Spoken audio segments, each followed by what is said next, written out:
"You have no right to be here, old man," my daughter's mother-in-law Debra hissed at me. "This is my son's house now. Emily is the owner." I just stood in the living room I built with my own two hands. I looked at my daughter who was weeping in the corner. I looked at the trash they had spread everywhere. "Actually," I said, "you're trespassing." 5 minutes later, as they were escorted off the property, I only had 3 words left for them.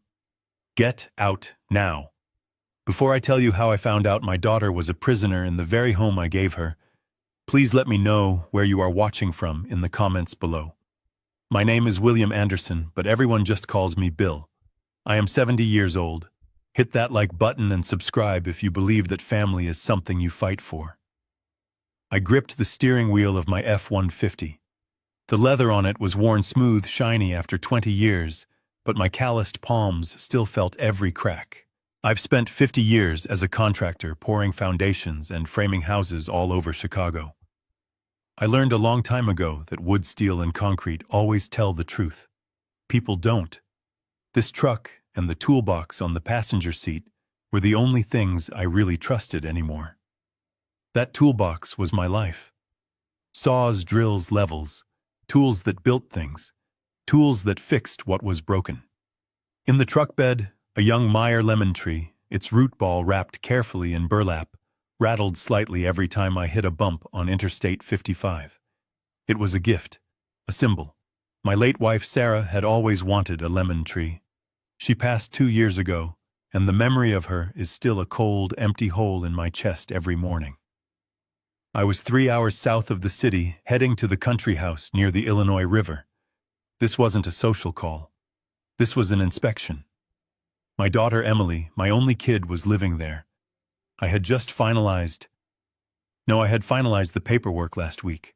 I told her the house was a gift, a fresh start. But deep down I knew it was meant to be an escape from her husband Jason.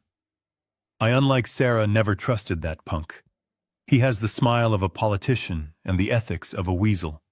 He calls himself a real estate developer. But for the 5 years he's been married to my girl, the only thing he's developed are credit card debts and a beer gut. He was living off Emily, off her sweetness, off her endless patience, and it was driving me insane. Sarah saw right through him. "He's a bad shim in a load-bearing wall, Bill," she'd told me, her voice thin from the chemo. "One day he's going to collapse, and he'll take our girl down with him." She was right. She was always right. When she passed, Emily's grief nearly broke her. And Jason, instead of being her foundation, was an anchor pulling her under. So I acted. I cashed out the retirement fund Sarah and I had built. $150,000. I bought that little house a bank foreclosure, and I spent 6 months rebuilding it with my own 2 hands. New roof, new PEX plumbing, new oak cabinets, new hardwood floors. I poured my sweat, my blood, and my grief into that place. I wanted it to be perfect. A fortress. A place to protect my daughter from the world, and more importantly, from her husband. I had lied to Emily. I told her I had business in Chicago this week. I wanted to show up unannounced. I wanted to see how they were living. I wanted to see if Jason was trying to sell the copper plumbing for scrap. I turned off the highway onto the long gravel driveway. There it was. The zoysia grass, green and thick, the grass I'd just paid $5,000 to have sodded. The white picket fence I'd painted myself, post by post. And then I slammed on the brakes. The F-150 skidded on the gravel, dust kicking up. I blinked, rubbing my eyes. I thought the grief was making me see things. But it was real. A recreational vehicle. No, that's too kind. It was a rolling tomb. A 1980s Winnebago rust eating through the wheel wells. One side was crumpled, a window replaced with duct tape and a trash bag. And it was parked. Dear God, it was parked right on top of my perfect zoysia lawn. 2 deep, muddy ruts like scars were carved into the green sod. But that wasn't all. Trash. Bud Light cans, plastic bags, and greasy pizza boxes were strewn from the RV's door all the way to the front porch. The cedar porch I had spent a week sanding and sealing. A rage started to build in my chest. It wasn't hot. It was a cold burn. I killed the engine. The silence of the Illinois countryside was shattered by the slam of my truck door. I stalked across the lawn, trying not to look at the muddy tracks. I reached back onto the passenger seat and grabbed the heaviest tool I owned, my 28-ounce framing hammer. Not because I planned to use it. Not yet. But because the foundation of this day, the foundation of the peace I tried to build for Emily had just cracked, and I needed the familiar weight of that hammer in my hand. I stalked up the porch steps. My boots hit the cedar planks with a heavy rhythmic thud. Each step was a hammer blow. The front door. The solid oak door I'd spent a weekend hanging, the one I'd fitted with a $500 Medico security lock, was wide open. Not just unlocked. Wide open. The carelessness of it made my blood boil. It was a message. It said, "We don't care." It said, "This isn't yours anymore." Anyone could walk right in. A raccoon, a burglar, or worse, a 70-year-old father-in-law. I stopped at the threshold, my hand tightening on the hammer. I could smell it. A thick, sour wave of odors hit me. Stale tobacco, old grease, the unmistakable stench of unwashed bodies, and underlying it all the sharp chemical smell of nail polish. Then I heard the sounds from inside. It wasn't laughter. It wasn't the happy sound of a daughter settling into her new home. It was shouting. A woman's voice, shrill, sharp, and dripping with contempt. A voice I instantly recognized, though I'd only heard it twice at Emily's wedding and her rehearsal dinner. Debra, Jason's mother. "What is wrong with you? Are you trying to break all my good plates? You useless thing." Another voice, smaller, broken. A voice I knew better than my own heartbeat. "I'm sorry. It slipped." It was Emily. My daughter. I didn't hesitate. I barged in. I didn't knock. I didn't need to. I moved past the entryway I had tiled myself. The kitchen. Dear God, my kitchen. I spent $30,000 on that kitchen. I had argued with the supplier for a week to get that specific cut of Ubatuba granite. I had installed the custom oak cabinets myself, ensuring every joint was perfect, every door flush. It was a war zone. Dishes. Not one or two. A mountain of them. They were piled high in the stainless steel sink, overflowing onto the granite, caked with dried ketchup and God knows what. Greasy fast food wrappers littered the floor I had tiled. And there, in the middle of the filth, was my daughter. Emily was on her knees, on the Italian tile floor I had laid just last month. She was frantically trying to scrub a puddle of spilled orange juice with a dirty rag. Her hair, usually so neat, was matted and pulled back in a messy bun.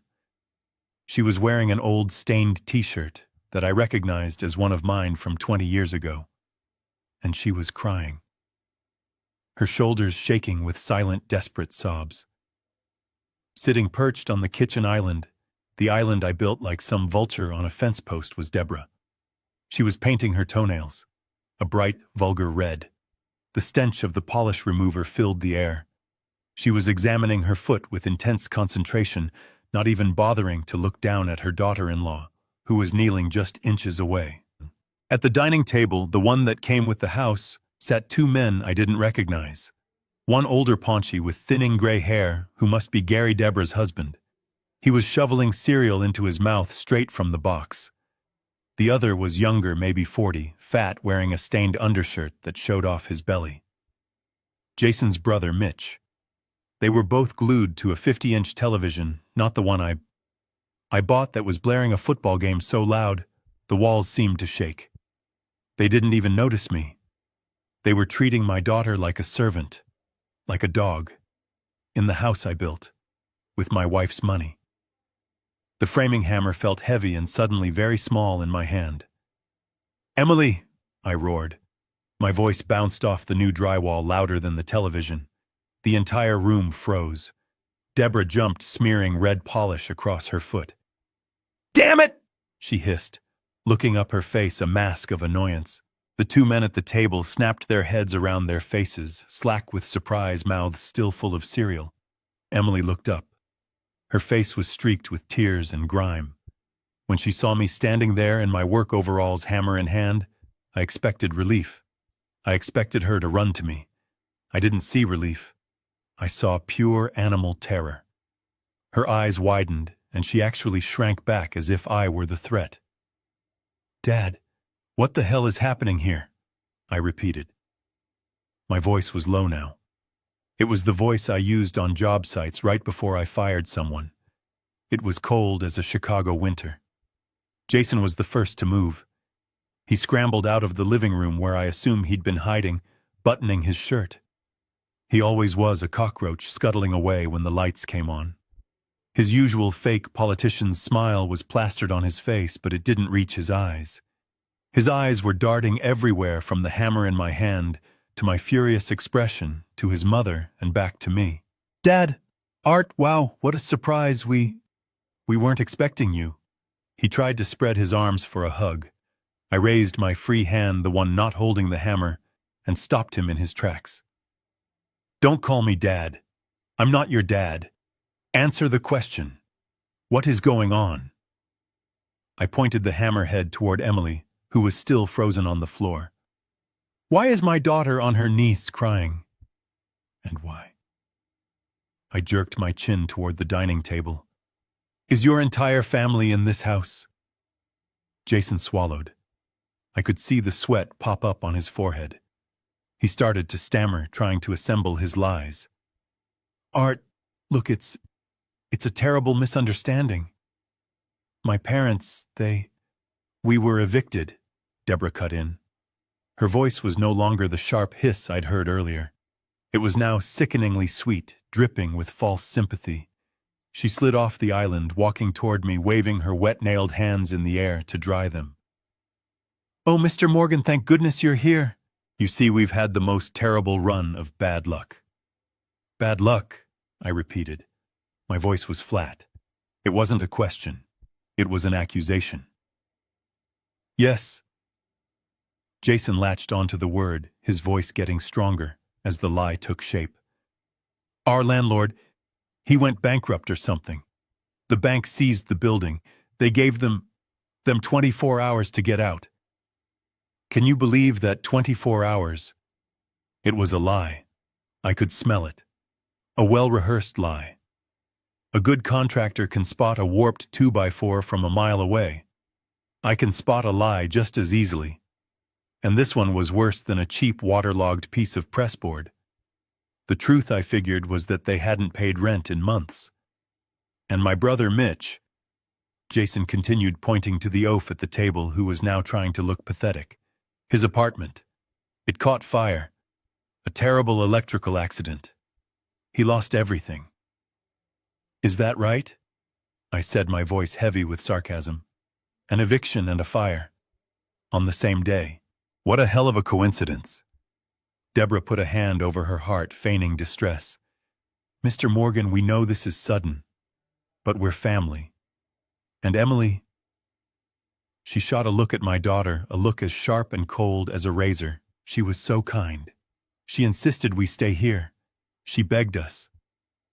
Another lie. A blatant, disgusting lie. "It's just for a few weeks," she added, her voice syrupy. "Just until we can find a new place. Just to get back on our feet." "A few weeks." Yes, Jason said, nodding vigorously. "A very short time. They just needed a roof over their heads. We couldn't let them sleep in that RV on the street, could we?" I turned my gaze to my daughter. She had finally managed to stand up, but she wouldn't look at me. She was wringing the dirty orange juice rag in her hands. "Emily, is this true?" Emily nodded weakly, her head bowed. Tears dripped off her chin onto the floor. "Yes, Dad," she whispered. They had nowhere to go. I couldn't let them be homeless. I'm sorry I didn't tell you. It all happened so fast." She was lying, or she was being forced to lie.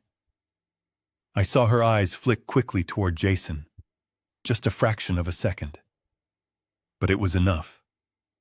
It was fear. She was terrified of him. I understood. In that instant, I understood. I couldn't confront them, not now. If I threw them out, Emily would be the one to pay the price as soon as my truck left the driveway. I was trapped. I'm just tired," Emily whispered as if reading my thoughts. "They're helping me get things organized." Organized, I looked around the kitchen. It looked like a tornado hit it. But I saw the terror in my daughter's eyes. I had to play their game. For her. "All right." I said the word, tasting like ash in my mouth. "A few weeks." I saw Jason and Debra visibly relax. The tension left their shoulders. Jason's fake smile returned. Debra looked smug. "But," I continued, "we're going to have some rules." I took a long, slow breath. I looked at Debra at her fake, brittle smile. I looked at Jason, who was sweating. And I looked at my daughter Emily, who was desperately trying to become invisible. "A few weeks," I said, letting the words hang in the air. "All right, a few weeks." I saw Jason and Debra share a look of triumph. They thought they'd won. They thought the old man had backed down. "But," I continued, "while you're here, that thing." I pointed out the window at the rusted Winnebago that was bleeding oil onto my $5,000 lawn. "Get it off the grass. Right now. I don't care where you put it. Park it on the street. I don't want to see it." Debra's face tightened, her victory souring. "Well, it's not hurting anything. Get it off my lawn." Jason, seeing the look in my eyes, immediately panicked and waved his hands. Yes, of course, Bill, right away, Mitch," he yelled at his brother, who was still focused on the TV. "Mitch, you hear him? Move the damn RV now." Mitch grunted, clearly annoyed, and grabbed a set of keys, letting the screen door slam behind him. I wasn't finished. "And another thing," I said, my voice low and steady. "I was just walking past the guest bathroom. The faucet is leaking. I heard it dripping." This was a lie. A bold-faced lie. I had installed that $200 Kohler faucet myself. It was solid brass ceramic discs. It wouldn't leak for 50 years. But I needed a reason they couldn't refuse. "I'm staying the night to fix it," I announced. If the room was icy before, it was now the dark side of the moon. I watched Jason and Debra exchange a look. It wasn't just annoyance this time. It was pure, unadulterated panic. Staying the night." Jason stammered, the fake smile completely gone. He looked like a fish gasping for air. But Bill, the house is a mess. You saw it. We don't even have a proper bed for you. You'd be much more comfortable at the Holiday Inn in town. Really, we can even pay for it." "You'll pay for it," I raised an eyebrow. "With what money? No." I cut him off before he could stammer another excuse. "I'm not comfortable sleeping in a hotel," I said, my voice hard. "I'm not comfortable when a $200 faucet is dripping. That's wasting water, wasting my money. I'm staying. The sofa will be fine." Emily, for the first time, looked directly at me. I saw a flicker of hope in her eyes, a tiny spark immediately drowned by that same terrible fear. She wanted me to stay. And she was terrified of what would happen if I did. "That settles it," I said, cutting off any more protests. I turned, walked back to my F-150, and grabbed my heavy-duty Milwaukee toolbox from the passenger seat. It was heavy. It was solid. It was real. I carried it back inside, walking right past Debra so close she had to physically recoil to avoid being hit by the metal box. I set it down in the middle of the living room floor with a heavy, definitive thud. It was a statement. It was an anchor. William Anderson was not leaving. I looked at the terror and fury swirling in the eyes of my new house guests. I knew in that moment I had just kicked the hornet's nest. Good. I looked at my heavy toolbox sitting in the middle of their living room. It was an anchor, and I was the ship. Jason, I said, my voice dangerously calm. Put my bag in the guest room. Jason looked like a cornered rat. He looked at his mother, then at me. He couldn't refuse, but he couldn't obey either. Ah, about that art. The guest room. Well, Mitch is using it. I kept my face neutral. Mitch. The 38-year-old unemployed son. The one who lost his apartment in the fire. Yeah, Jason stammered. He needed the space. He's got a lot of stuff. I see. I didn't move. I just stared at him. Fine. Then I'll take the master bedroom. The one I designed for Emily and you. The one with the lake view. Jason's face went white. He physically recoiled. Oh, no. You can't, Art. That one is taken too. Taken, I said, my voice dropping even lower. By who? Jason wouldn't look at me. He mumbled into his chest. My parents are in there. You know, they're older. They need the private bathroom. I was speechless. That room was Sarah's. When we were rebuilding the house, Sarah was already weak from the chemo. She sat in her wheelchair in the gutted frame of the second floor and pointed with a trembling finger. I want the window there, Art, she had whispered. Right there. I want to see the sunrise over the water. I built that window for her. I insulated that room myself, twice as much as code required, so she would never be cold. I put in the hardwood floors thinking it would be a sanctuary for her. And after she was gone, I gave it to Emily as a legacy, a piece of her mother's soul. And now, Debra and Gary, those vultures, they were sleeping in Sarah's room. I didn't say a word. I didn't trust myself to speak. I pushed past Jason, my shoulder checking him hard as I went by. Art, Dad, wait, he called out, scrambling after me. I ignored him. I stalked up the stairs I had built. My boots were heavy on the oak treads. I reached the landing and went straight for the master bedroom door. It was closed. I didn't knock. I threw the door open. It hit the wall with a crack. A wave of stale, cheap tobacco smoke hit me in the face. It was suffocating. Debra and Gary had turned Sarah's sanctuary into a roadside motel room. A filthy one. Dirty clothes were thrown over the beautiful linen armchair Sarah had picked out. An ashtray overflowing with cigarette butts was balanced precariously on the windowsill right by Sarah's lake view. A small, crappy television was set up on the dresser I had hand-finished a game show blaring. But that wasn't the worst of it. The thing that made my vision go red was the wall opposite the bed. The wall where I had hung a large framed photograph of Sarah and me on our wedding day. Sarah young, beautiful, laughing into the camera. The first thing Emily was supposed to see every morning. It was gone. In its place, hanging crookedly from the nail, was a cheap velvet painting of dogs playing poker. I scanned the room, my rage so cold, it felt like ice in my veins. And then I saw it. My wedding photo. Our wedding photo. It was on the floor, in a corner, face down, tossed aside next to a pair of Gary's dirty socks. This wasn't just disrespect. This wasn't just an invasion. This was a desecration.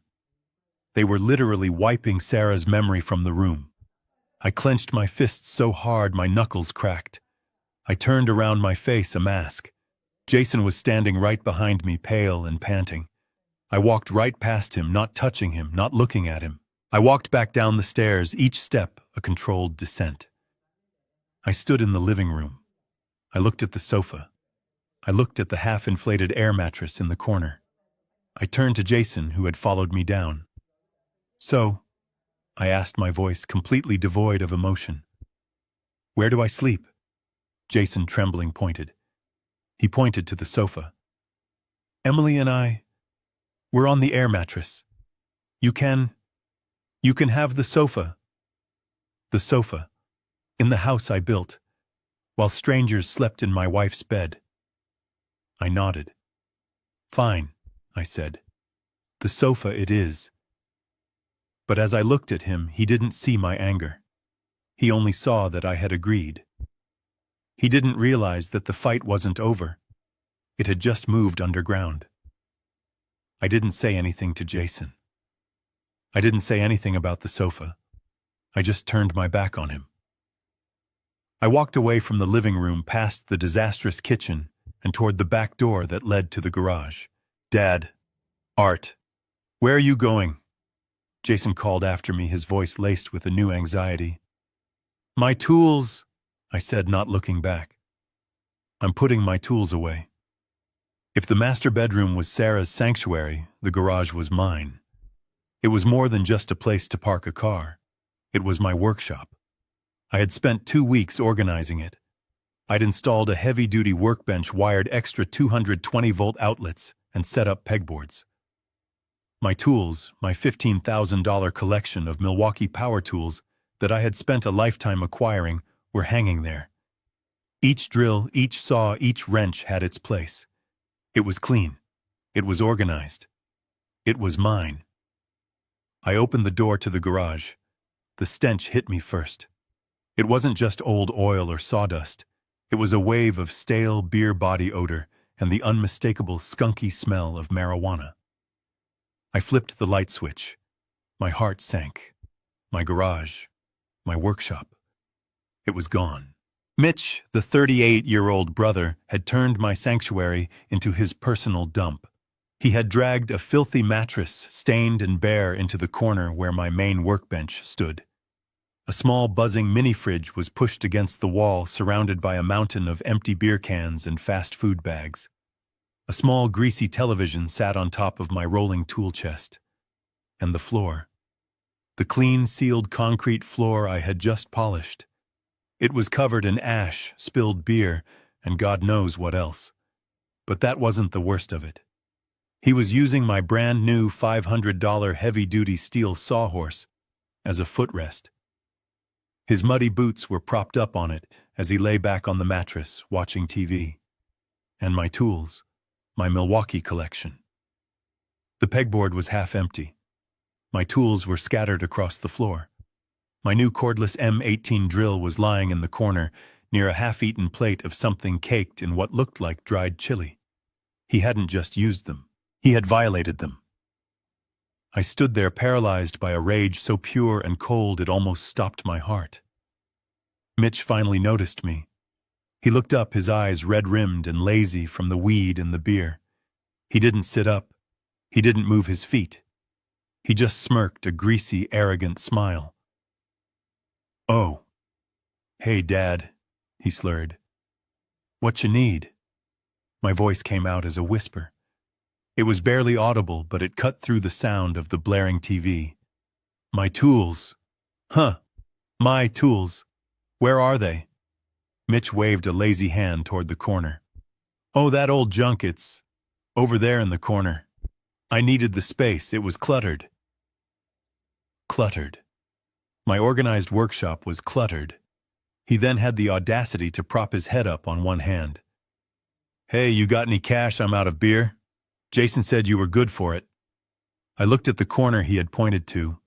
My precision drivers, my router, my circular saw, just piled up like firewood covered in dust.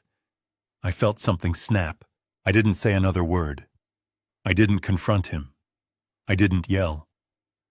I simply turned around, stepped back into the house, and slammed the heavy fire door to the garage. The boom echoed through the entire house. It wasn't a slam of frustration. It was a declaration of war. This was not a family in need. This was an invasion. This was an occupation. And I was done being the victim. The tension in that house was thick enough to cut with a handsaw. It coated everything. After I slammed the garage door, Jason had rushed over, pale and stammering. "Dad, Art, look, I'll talk to Mitch. I'll get him to clean it up. I promise, just calm down. Emily is making dinner. Let's just have a calm family dinner." Family dinner. I'd repeated the words, tasting like poison. But I looked over his shoulder and saw Emily in the kitchen, her face pale with terror, frantically pulling pots and pans. She was trapped, and my yelling wasn't helping her, so I nodded. Fine. Dinner. Now I was sitting at the dining table I had built, watching my daughter struggle to cook for 6 people in a kitchen that looked like a bomb had gone off. She was sweating, trying to juggle 3 pans on the stove, while also placating Debra, who was complaining that the smell of garlic was too strong. I just watched. I kept my mouth shut. I observed. Emily finally brought the food to the table. Roasted chicken and mashed potatoes. It was simple, but I knew it was all she had the energy to make. She served everyone first, her hands shaking slightly. Debra, Gary, Mitch, Jason, then me. She served herself last, barely taking anything. We ate in silence for the first few minutes. The only sounds were Mitch shoveling food into his mouth and the scraping of forks on the plates. Then Debra set her glass down. Hard. "Emily," she said, her voice sharp, "get me a glass of water." Emily, who had just sat down, immediately stood up. "Yes, Debra. Of course." "With ice," Debra called after her. "And don't be lazy with it. Fill it up." My jaw tightened. I watched Emily hurry back with the water, placing it carefully by Debra's plate. Gary, the father, who hadn't spoken more than 2 words since I arrived, finally chimed in. He poked at his chicken. "This is dry," he muttered. "My wife makes a better chicken." Debra nodded, chewing with her mouth open. "He's right. It's dry. You have to learn to keep the moisture in, girl." Mitch, speaking around a mouthful of potatoes, "Oh, Ed. You out of mashed potatoes already? You made like nothing." I looked at Jason, my son-in-law, the man who was supposed to protect my daughter. He was staring intently at his plate, eating as if nothing was wrong. He was a coward, plain and simple. "Jason," I said, my voice quiet but cutting through the tension. He flinched, looking up. "Yeah, Art. You're not going to say anything. Say what?" "Your wife," I said, pointing my fork at Emily, "is being treated like a servant." Jason turned red. He shot a terrified look at his mother, then at me. He had to choose a side, and he chose wrong. "Dad, Art, come on," he said, trying to laugh it off. "They're just giving feedback. Right, Mom?" He turned to Emily, his voice fake and placating. "That's right, honey. Mom's right. The chicken is a little dry. You should just pay more attention next time. No big deal." That was it. That was the snap. The sound of a man's patience breaking. I didn't yell. I didn't have to. I slammed my flat palm down on the solid oak table. The crack was like a gunshot in the small room. The plates jumped. The water glasses sloshed. Mitch dropped his fork. Everyone froze. "Shut up," I said. My voice was low, but it vibrated with 50 years of controlled anger. "All of you, shut up." I turned my gaze on Debra. "Emily is the owner of this house. She is not your servant. She is not your maid. And she is not girl." I looked at Gary and Mitch. "You are guests. You are eating food she cooked in a house she owns. You will show some damn respect, or you can get out and eat from that trash heap you call an RV." I looked at Jason. "And you're her husband. Act like it. Or God help you, I will." I sat back expecting, I don't know what I expected. Yelling a fight. I expected Emily to look relieved. I expected a "thank you, Dad." I thought I was her hero. But the reaction that came was the most confusing, terrifying twist of the night. Emily burst into tears. But it wasn't a cry of relief. It was a wail of pure, unadulterated panic. She wasn't looking at Debra. She wasn't looking at Jason. She was looking at me. "Dad! Please!" she shrieked, covering her face. "Please, no! Stop! Don't do this! You're making everything worse!" I was stunned. I just sat there, my hand still stinging from hitting the table. Worse, how could I be making it worse? I was defending her. The fear in her eyes wasn't for her in-laws. It was for me. She was terrified that I was there, that I was intervening.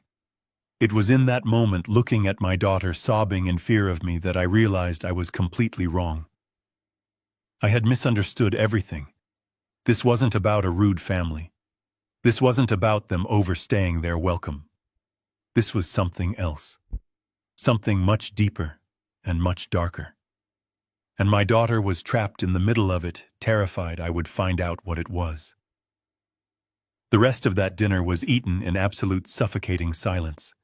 Emily's words, "You're making everything worse," echoed in my head, drowning out the sound of Mitch's chewing.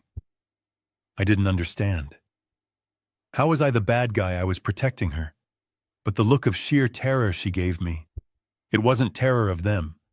It was terror of me blowing their cover. I realized I was a bull in a china shop. I was a contractor trying to fix a delicate electrical problem by swinging a sledgehammer. I was doing it all wrong. When the meal was over, or rather when everyone had pushed their cold, dry chicken around their plates enough, Debra and Gary retired. They went upstairs, to Sarah's room. I heard the door close. Mitch slunk back to the garage, probably to his beer and his weed. Jason grabbed Emily by the arm. Not roughly, but possessively. He pulled her toward the air mattress in the corner of the living room. "We need to talk," he muttered. I watched them. They sat on the edge of the mattress, whispering furiously. I couldn't hear the words, but I saw Jason's gestures. He was placating her, rubbing her back, but his face was tight with anger. He was managing the situation. He was managing her. And Emily just nodded, crying silently, looking defeated. I was left alone. I didn't bother with the leaking faucet. It was a stupid excuse anyway. I grabbed a thin blanket from the linen closet, one of the few things that still smelled like home, and lay down on the sofa. I didn't sleep. I couldn't. I was 70 years old, lying on a lumpy sofa in a house I paid for, while my wife's memory was being desecrated upstairs, and my daughter was being held prisoner right in front of my eyes. I lay there all night, fully clothed, my boots still on, listening. I heard the springs of the air mattress creak. I heard Gary cough upstairs. I heard Mitch open the garage door at 3 a.m., probably for more beer. My rage from earlier had cooled. It had hardened into something else. Something cold, heavy, and sharp. It was the feeling I got right before a demolition. The moment you stop looking at the building and start calculating exactly where to place the charges. When the first gray light of dawn crept through the windows, I had a new plan. A better plan. I got up from the sofa. My back ached in 3 different places. I walked into the kitchen. The mountain of dishes was still there now, attracting flies. I didn't touch them. I just made coffee. Debra was the first one down, shuffling into the kitchen in a dirty pink robe, her face puffy. She looked surprised to see me. She probably expected me to be gone. "You're still here," she said. It wasn't a question. "I'm making coffee," I said, my voice neutral. Jason came out a minute later, his hair a mess. He saw me and tensed up, ready for another confrontation. This was my moment. I poured a cup of coffee and handed it to Debra. She looked at the cup, confused. "Jason, Debra," I said, my voice quiet. "I need to apologize." They both stared at me. "I was hot-headed last night," I said, looking at the floor like a defeated man. "I was upset. Seeing the picture frame, it brought back memories of Sarah. I took it out on you." I watched them. Jason's posture relaxed. Debra's sour expression softened into a look of smug victory. I've been thinking all night, I continued. And Jason, you're right. Your parents are in trouble. Your family. And family should help each other. It was the most disgusting lie I had ever told. It felt like swallowing gravel. But it worked. Debra and Jason exchanged a look. The look.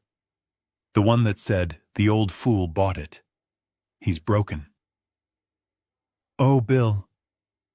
Debra said, her voice dripping with fake sympathy. We understand.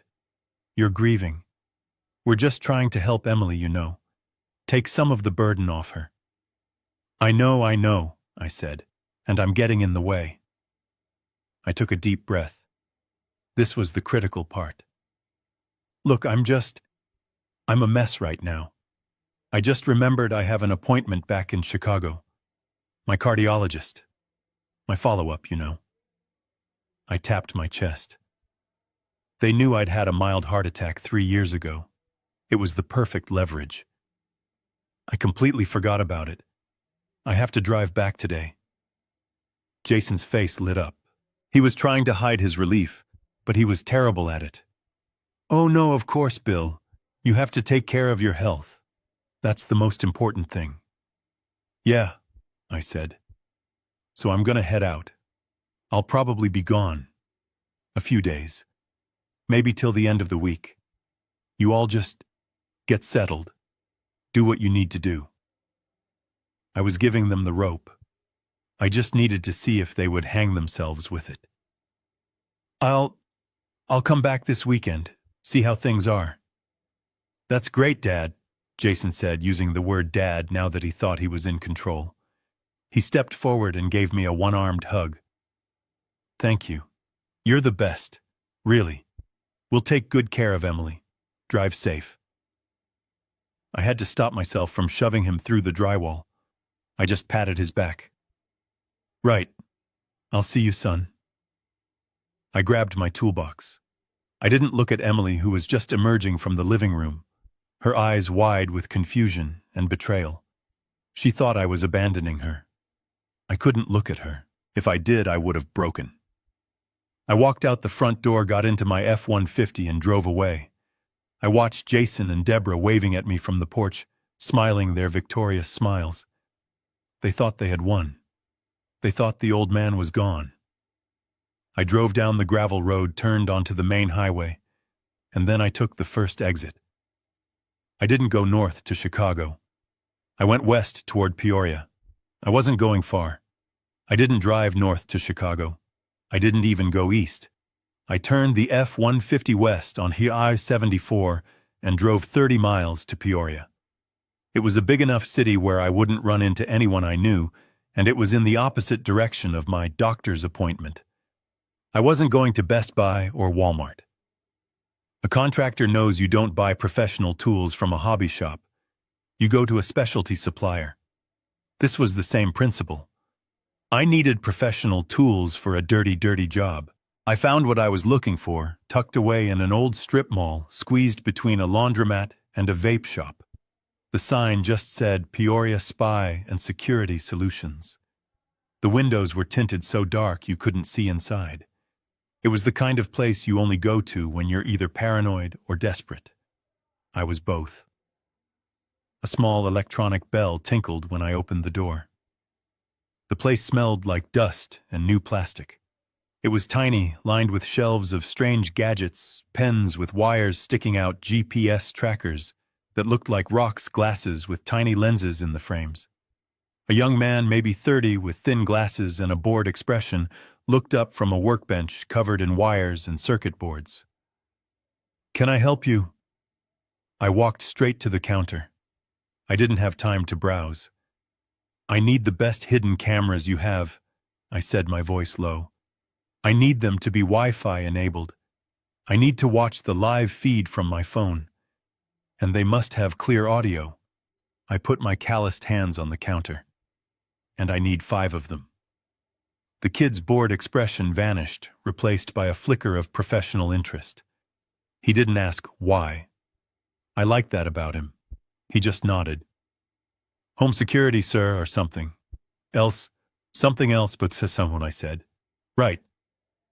He came out from behind the counter and led me to a locked glass case. Audio is key, he said. Most of the cheap stuff you find online has terrible audio, or it's illegal depending on the state. But since this is your property, we can talk about professional grade. He pointed to a few items that looked like junk. These are our best sellers. They look like everyday objects. The technology is in the adapter. He held up what looked exactly like an Apple USB phone charger. This one is simple. Plug it into any wall outlet. It functions as a real charger, so it's completely invisible. Records 4K video streams directly to your phone and the microphone. The microphone can pick up a whisper from 20 feet away. I nodded. That's good. What else? If you need a wider view, like for a living room or a larger bedroom, I recommend this. He pointed to a small black digital alarm clock. It's got a 180-degree lens night vision and the same audio specs. Sits on a nightstand or a dresser, nobody looks twice. I'll take 4 of the chargers, I said, and 1 of the clocks. He raised an eyebrow. That's a serious setup, sir. It's a serious situation. As he went to the back room to gather the boxes, a wave of disgust washed over me. I felt sick to my stomach.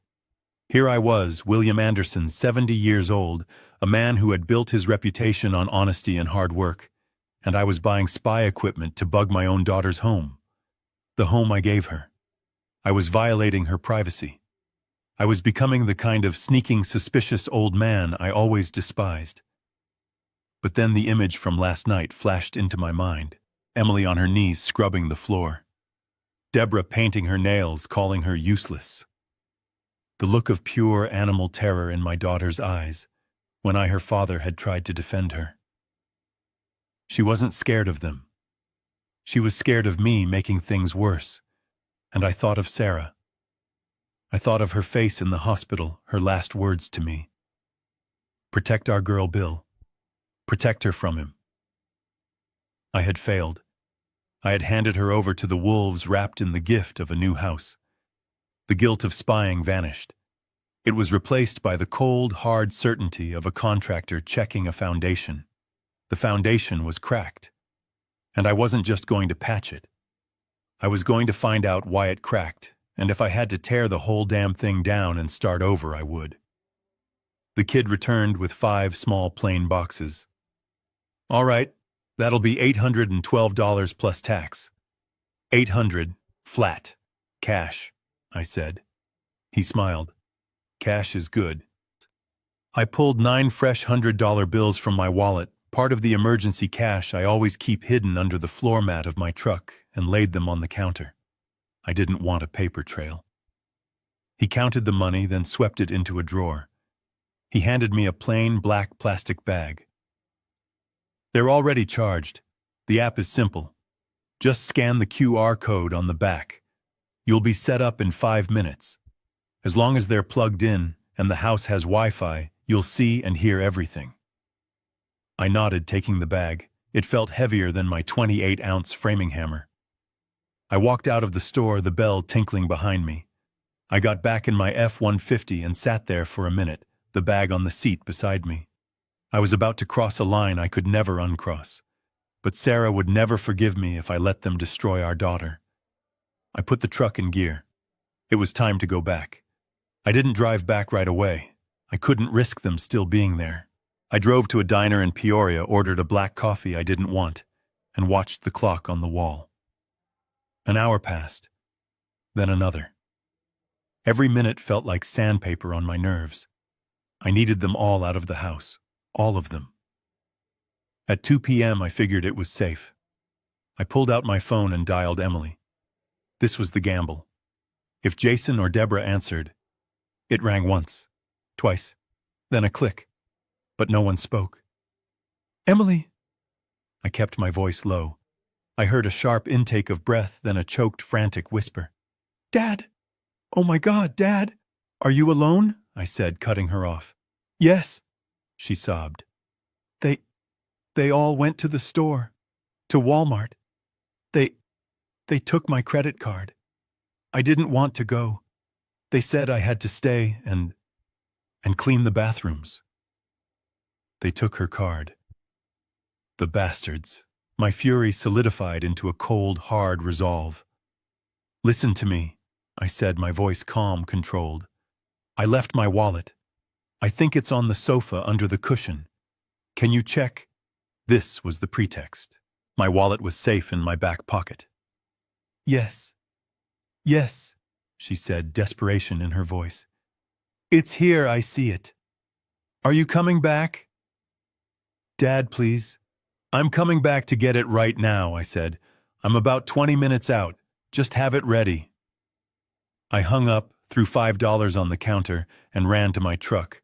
I drove back, not like a 70-year-old man with a heart condition, but like a desperate father. I pushed the F-150 racing the clock. I didn't drive up the main driveway. I took the old access road I'd used during construction, parking the truck behind a stand of pine trees, 100 yards from the house. I ran. I moved faster than I had in years, the black plastic bag from the spy shop clutched in my hand. I came in through the back door, the one off the kitchen. Emily was standing there, wringing her hands, my wallet clutched in her fist. She looked pale, terrified. Dad, you have to go, she whispered, trying to push the wallet into my hand. They could be back any minute. Jason. He was so mad you stayed. I grabbed her shoulders, gently but firmly. Breathe, Emily. Just breathe. Look at me. Her terrified eyes met mine. I'm not leaving, I whispered. Not really. I'm handling this, but I need you to trust me. Don't say a word. Don't tell them I came back. Do you understand? She nodded, tears welling up again. Good girl, I said. Now stand by the front window. Watch for their car. If you see that disgusting RV or Jason's car turn onto the road, you cough. Loudly. Twice. Got it. She nodded again, wiping her eyes, and ran to the living room window, peering through the blinds like a soldier in a foxhole. I got to work. I was a contractor. I knew how to move. I pulled the 5 small boxes from the bag. First, the kitchen. I ripped open the first USB charger. I unplugged the coffee maker. I plugged the spy camera into the outlet on the counter, then plugged the coffee maker into it. It was perfect. It had a clear view of the kitchen, the dining table, and the back door. Second, the living room. Emily was there, her back to me, watching the road. I moved to the entertainment center. I found the outlet behind the big screen TV they had brought in. I plugged in the second charger. It would capture every word spoken on that sofa. Third, I ran upstairs. My heart hammered as I approached Sarah's room. I pushed the door open. The smell of stale smoke and cheap perfume hit me. I walked over to Debra's nightstand next to the overflowing ashtray. I unplugged her alarm clock and plugged in the new one. The digital numbers glowed to life. It looked identical. It was aimed right at the bed and the rest of the room. Fourth, the garage. I ran back down through the kitchen and into the garage. The smell of weed and old beer was stronger. Mitch was passed out on the filthy mattress, snoring. I didn't care. I found an outlet by the workbench he had defiled and plugged in the 4th charger. It was aimed right at his living space. I had one left, the 5th charger, the hallway. I plugged it into a low outlet near the front door, aimed at the staircase and the living room entrance. I was done. Maybe 4 minutes. Tops. Dad. Emily coughed. A sharp, loud, terrified cough. My blood ran cold. Again, I whispered. Calf, calf. She coughed again, her voice shaking. Go back to the kitchen, mop the floor. Do something, I hissed. I ran to the back door, the empty boxes crushed in my hand. I shoved my old wallet back into my pocket. I sprinted back through the yard, diving into the tree line just as I heard the rumble of that cursed Winnebago turning onto the gravel driveway. I didn't stop running until I was back in my truck, my heart pounding against my ribs, gasping for air. I drove off, taking the access road, my tires spinning in the dirt. I felt like a spy. a commando in his own family's tragedy. But it was done. The eyes and ears, as far as were in place. I drove 15 miles down the highway, my knuckles white on the steering wheel. My hands were still shaking from the adrenaline, from the fear of being caught. I pulled into a Motel 6, the sign buzzing, with a missing letter. It was the kind of place people go when they don't want to be found. It was perfect. I paid cash for one night. The room smelled like industrial bleach and stale cigarettes, a chemical cocktail that burned my nose. The carpet was a stained, ugly shade of brown. The bedspread had a pattern I'm sure was designed to hide stains. It was a miserable box, but it was my command center. I locked the deadbolt, pulled the chain, and jammed a chair under the doorknob just in case. Old habits from rough job sites. I pulled my laptop from its case. It was an old heavy Dell, but it was reliable. I sat on the lumpy bed, booted it up. The motel Wi-Fi was painfully slow. A spinning wheel. I found myself holding my breath. What if it didn't work? What if the signal was too weak? What if they found the cameras? Finally, the desktop loaded. I clicked the icon for the camera app the kid at the spy shop had told me to download. The screen flickered. And then, they appeared. 5 small black screens, one for each camera. They loaded one by one. Screen 1, the kitchen. Empty. The mountain of dishes was still there. Screen 2, the living room. Empty.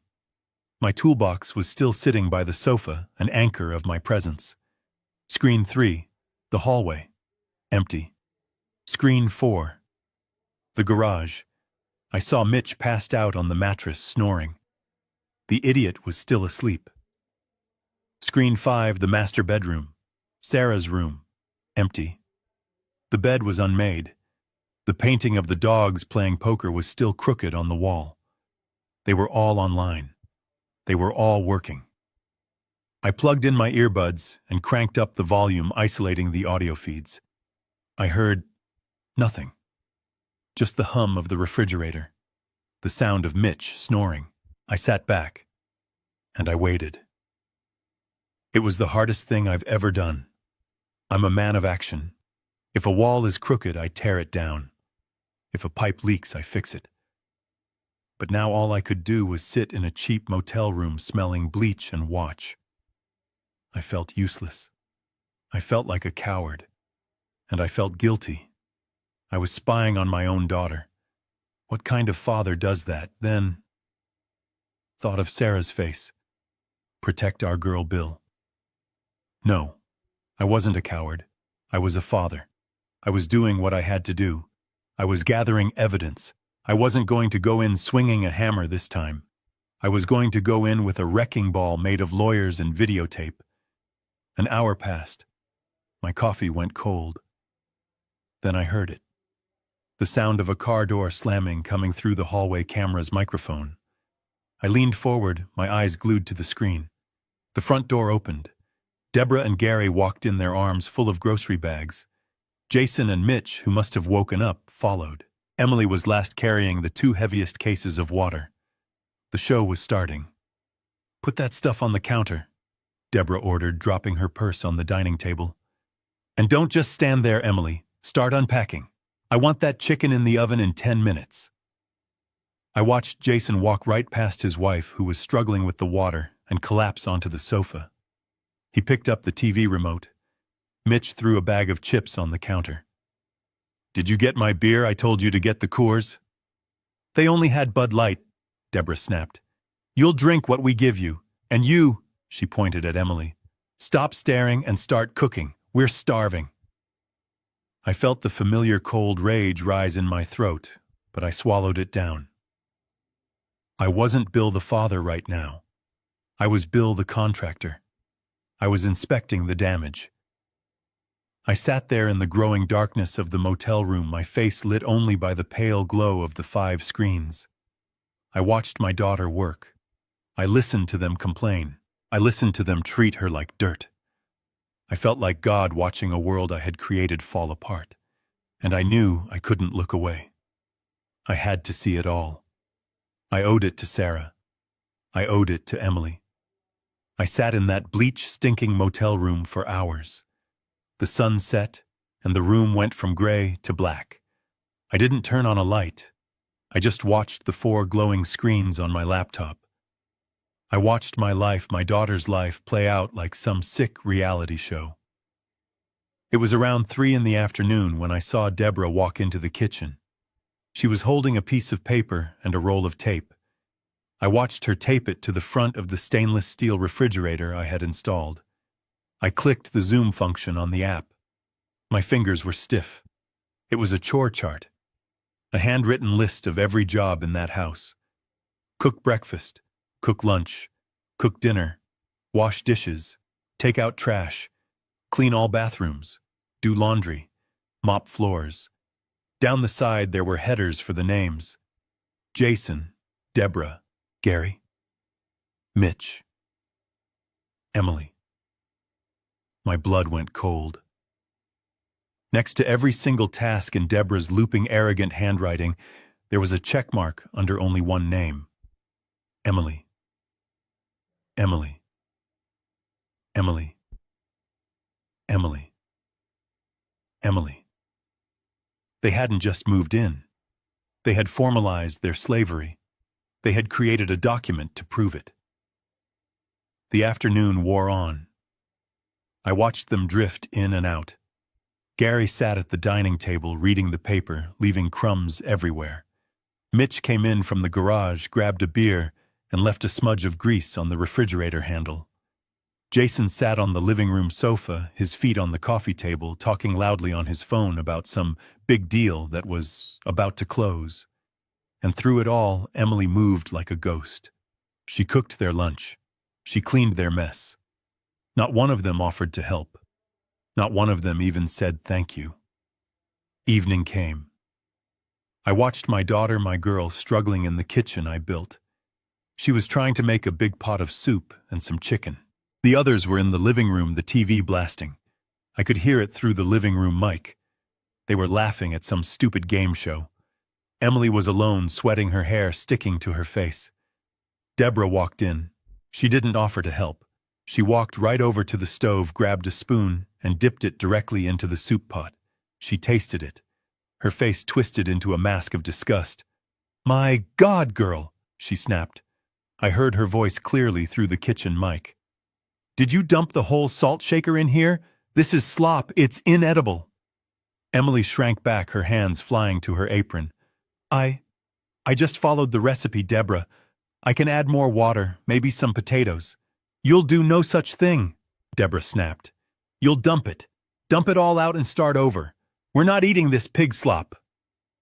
I watched in disbelief. I watched as my daughter, her shoulders shaking, carried the heavy steaming pot of soup food for 6 people to the sink and poured the entire meal down the drain. She turned back to the cutting board, tears streaming down her face, and picked up a knife to start chopping new vegetables. Debra just watched her for a moment, a look of cold satisfaction on her face before turning and walking back to the living room yelling, "That girl, I swear she can't do anything right." An hour later, the kitchen camera showed Emily, her face pale and streaked with tears, frantically trying to cook a second dinner. The garage camera feed crackled. I switched the audio. It was Mitch. He was standing at the door to the kitchen, holding a massive, greasy pile of clothes. He threw the bundle onto the clean kitchen floor I had just watched Emily mop. "Emily!" he yelled. She came running, wiping her hands on her apron, her eyes wide with fear. "What's this?" "That's my laundry, sweet cheeks," Mitch slurred. He sounded half drunk. "It's my work clothes. They're covered in grease. Don't you dare put them in the washing machine. You'll break it. You need to wash these by hand, in the utility sink. Get all the stains out." Emily just stared at the pile. It was disgusting. It was a pile of filthy rags. "Now," he commanded. "I need 'em for tomorrow." She looked back at the stove where the second attempt at dinner was clearly about to burn. She looked at the pile of filthy clothes. She didn't say a word. She just nodded, her eyes dead. She picked up the greasy bundle and carried it to the back porch to the utility sink. I watched her fill a bucket, her small frame struggling with the weight. This wasn't helping. This was humiliation. This was slavery. The hours crawled by. 9 p.m., 10 p.m. They ate the second dinner she made. This time they just complained that it was late. They left their plates on the table for her to clean. 11 p.m. Emily was washing the mountain of dishes. Midnight. She was scrubbing the floor again where Mitch had thrown his clothes. 1 a.m. The house was finally quiet. The living room camera showed the TV was off. The garage camera showed Mitch was passed out.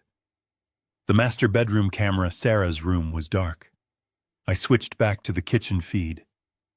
And there she was. My daughter.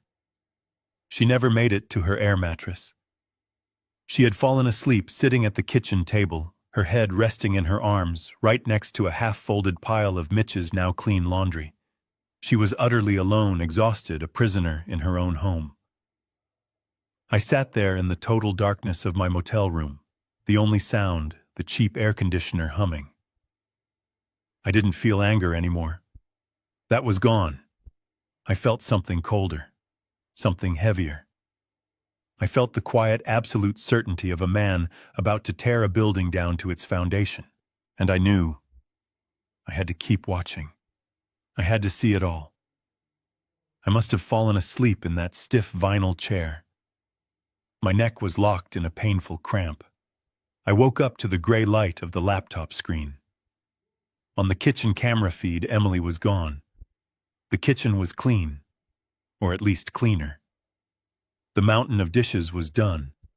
The counters were wiped. The pile of Mitch's laundry was gone. My daughter, at some point in the dead of night, had gotten up, cleaned up after all of them, and then I assume collapsed onto her air mattress. I looked at the clock on my laptop.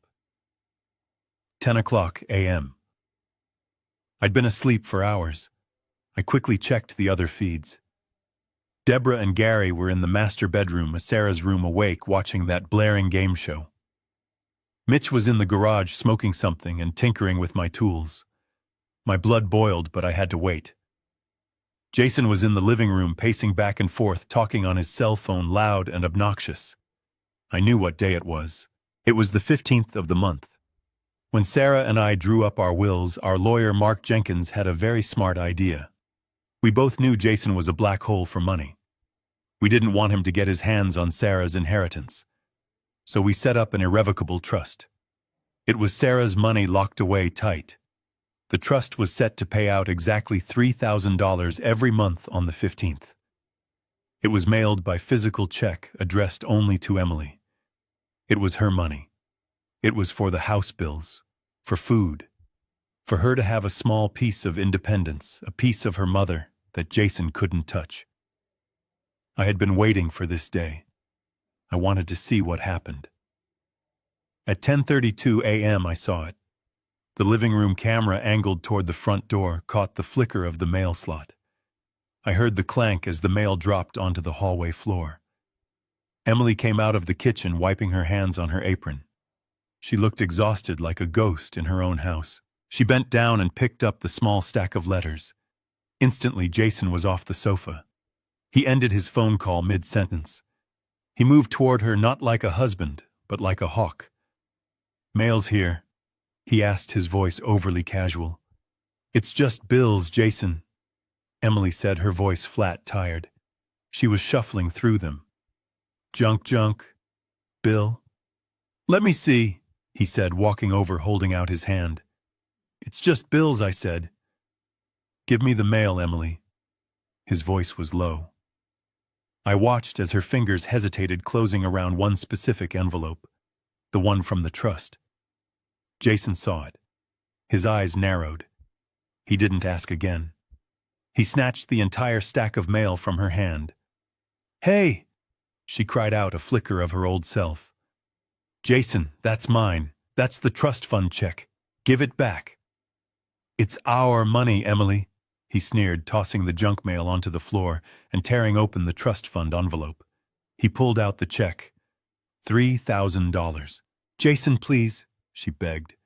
Her voice was thin and reedy. "That's for the utilities. The electric bill is past due. The house insurance needs to be paid. That money is for the house."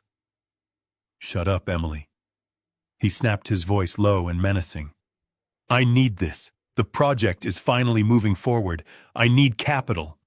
He waved the check in her face. "And you know we have to support the family. This is how we do it." Just then, Debra must have heard the argument. The kitchen camera feed showed her walking into the living room, robe pulled tight, a cup of coffee in her hand. "What is all this yelling about? You're interrupting my show." "She's trying to hide money from us, Ma," Jason said, pointing at Emily like she was a criminal. The check came. Debra's eyes lit up.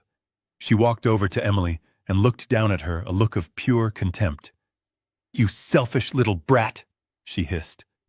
My hand balled into a fist. I wanted to smash the laptop screen. "You're crying about bills," Debra continued, her voice dripping with venom. "You want us all to starve while you hoard this money. I need my hair done.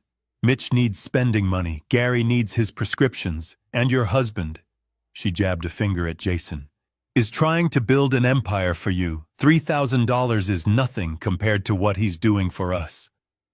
Emily just stood there, tears rolling down her cheeks, defeated. "It's my money," she whispered. "It's our money," Jason corrected her. And then I watched the final betrayal, the act that sealed their fate. Jason didn't even put the check in his own pocket. He turned, smiled at his mother, and handed the check to her. "Here, Mom," he said. "You manage this. Make sure it goes where it's needed." Debra snatched the check from his hand. She folded it neatly and tucked it deep into the pocket of her robe. She smiled a smug, victorious smile. She patted Jason on the cheek. "That's my good boy." Then she looked at Emily, who was standing there utterly broken. "Now," Debra said, "go finish the laundry and stop that crying. It's pathetic." I sat there in the dark, sour-smelling motel room. I picked up the full cold can of soda I'd been holding since last night. My hand was shaking. I didn't throw it. I didn't yell. I slowly, deliberately crushed the can in my fist. Cold, sticky soda ran over my knuckles and onto the cheap bedspread. I didn't care. They hadn't just insulted my daughter. They hadn't just stolen her money. They were committing calculated, systematic financial abuse right in front of my eyes. And they were doing it using Sarah's legacy. I had them. I had the proof, but as I watched them celebrate on the screen, a new, colder thought entered my mind. This was too easy for them. This was too practiced. This wasn't just about a $3,000 check. I had a feeling this went even deeper, and I was going to sit right here until I found out what it was. I didn't sleep. I couldn't. I sat in that stiff vinyl chair in the dark, the bleach smell burning my nostrils, and I watched. I watched the clock on my laptop click past midnight, then 1 a.m., then 2. The motel room was silent except for the rattling air conditioner and the pounding of my own heart. I'd bought a bag of stale pretzels from the vending machine down the hall. That was my dinner. I didn't care. I was hunting. On the glowing laptop screen, the house was dark, mostly. The garage camera showed Mitch had finally passed out on his filthy mattress, a half-empty beer can still clutched in his hand. The master bedroom camera, Sarah's room, was dark. The kitchen was empty. But the living room camera, that one was active. Emily was asleep, or at least pretending to be, on the air mattress shoved in the corner of the room. She was just a small, still lump under a thin blanket. But Jason and Debra were awake. They were sitting close together on the sofa, my sofa in the dark. The only light came from the blue, flickering glow of the muted television. They were talking. And because of the high-sensitivity microphone in that USB charger I'd plugged in behind the TV, I could hear every single poisonous word. "She's too weak," Debra whispered, her voice a low, raspy hiss. I watched her take a long drag from a cigarette, the cherry glowing bright orange in the dark. Smoking. Smoking in my house after I'd spent a month airing it out.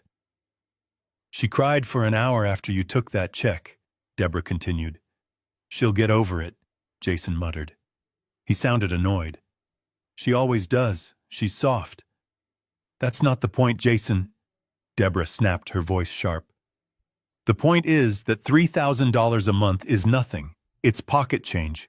It barely pays for my hair and Mitch's beer. It doesn't solve our real problems. She leaned in. The real money is in the walls. It's in the land. It's this house. My stomach tightened into a cold knot. You have to get the house, Debra commanded. I'm working on it, Mom, Jason hissed back, clearly agitated. It's not that simple. The old man, Bill, he's a problem. He's sniffing around. His little visit yesterday. That wasn't just a friendly drop-in. He was marking his territory. And Emily? What about Emily? She's terrified of him, Jason said. If I push her too hard, she'll run right to him. He hates me. You know he hates me. He'd find a way to stop it. Then you have to hurry up, Debra said. I watched her stub out her cigarette on a china plate left on the coffee table. Sarah's china. You have to do it before he comes back this weekend. Did you get the papers like I told you?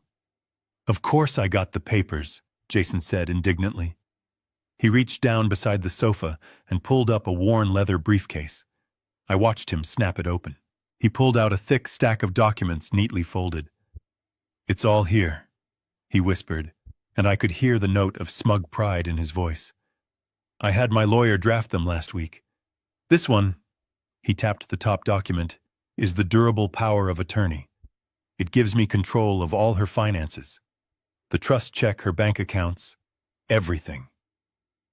Good. And the other one? Debra asked impatiently. This, Jason said, holding up the second document, is the backup plan, just in case she fights back. I leaned so close to the laptop screen my nose was almost touching it. I clicked the zoom function. The camera wasn't perfect, but it was good enough. I could read the cover sheet. My blood turned to ice. I read the words clearly: petition for conservatorship. Conservatorship. My mind reeled. That wasn't just stealing. That was something else entirely. That was taking away her life, her rights, her freedom, the way you hear about those celebrities being trapped by their own families. They weren't just planning to rob my daughter. They were planning to erase her. I sat there breathless, my heart hammering against my ribs. I heard Debra on the audio feed. She let out a low, satisfied laugh. A conservatorship. Jason, you are smart. She paused. And what's the plan? How do you get the little princess to sign her kingdom away? Jason smiled back. I saw it on the screen. It was the smile of a predator, all teeth. That's the easy part, he said, tapping the papers. I'll tell her they're business loan documents. You know, for my project. I'll tell her it's just a formality for the bank, that we're putting the house up as collateral for our future. And she'll sign, Jason said with chilling certainty. She won't even read the fine print. She trusts me. And once she signs, Jason whispered, I have full control. I own her, and I own this house. I kept listening. My heart was a heavy, cold stone in my chest. I couldn't breathe. I couldn't move. Conservatorship. The word echoed in the cheap motel room. They weren't just planning to steal her money. They were planning to steal her life. On the laptop screen, I heard Debra laugh, a dry, rasping sound like sandpaper. Good, she hissed. Once you have that power of attorney, you mortgage this house immediately. That night. Don't wait. This place... She looked around the living room. It's new. Good land. It's worth at least $1 million, maybe more. You can easily pull $500,000 out of it. 500,000, Jason. Think of it. 500... Jason's voice was greedy, excited.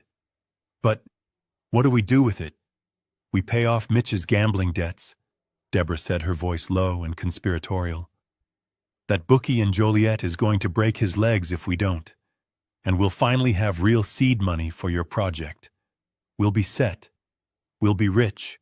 I'd built a fortress, and I'd handed the keys to the enemy. I know, Jason said. I heard the sound of him pacing on the living room floor.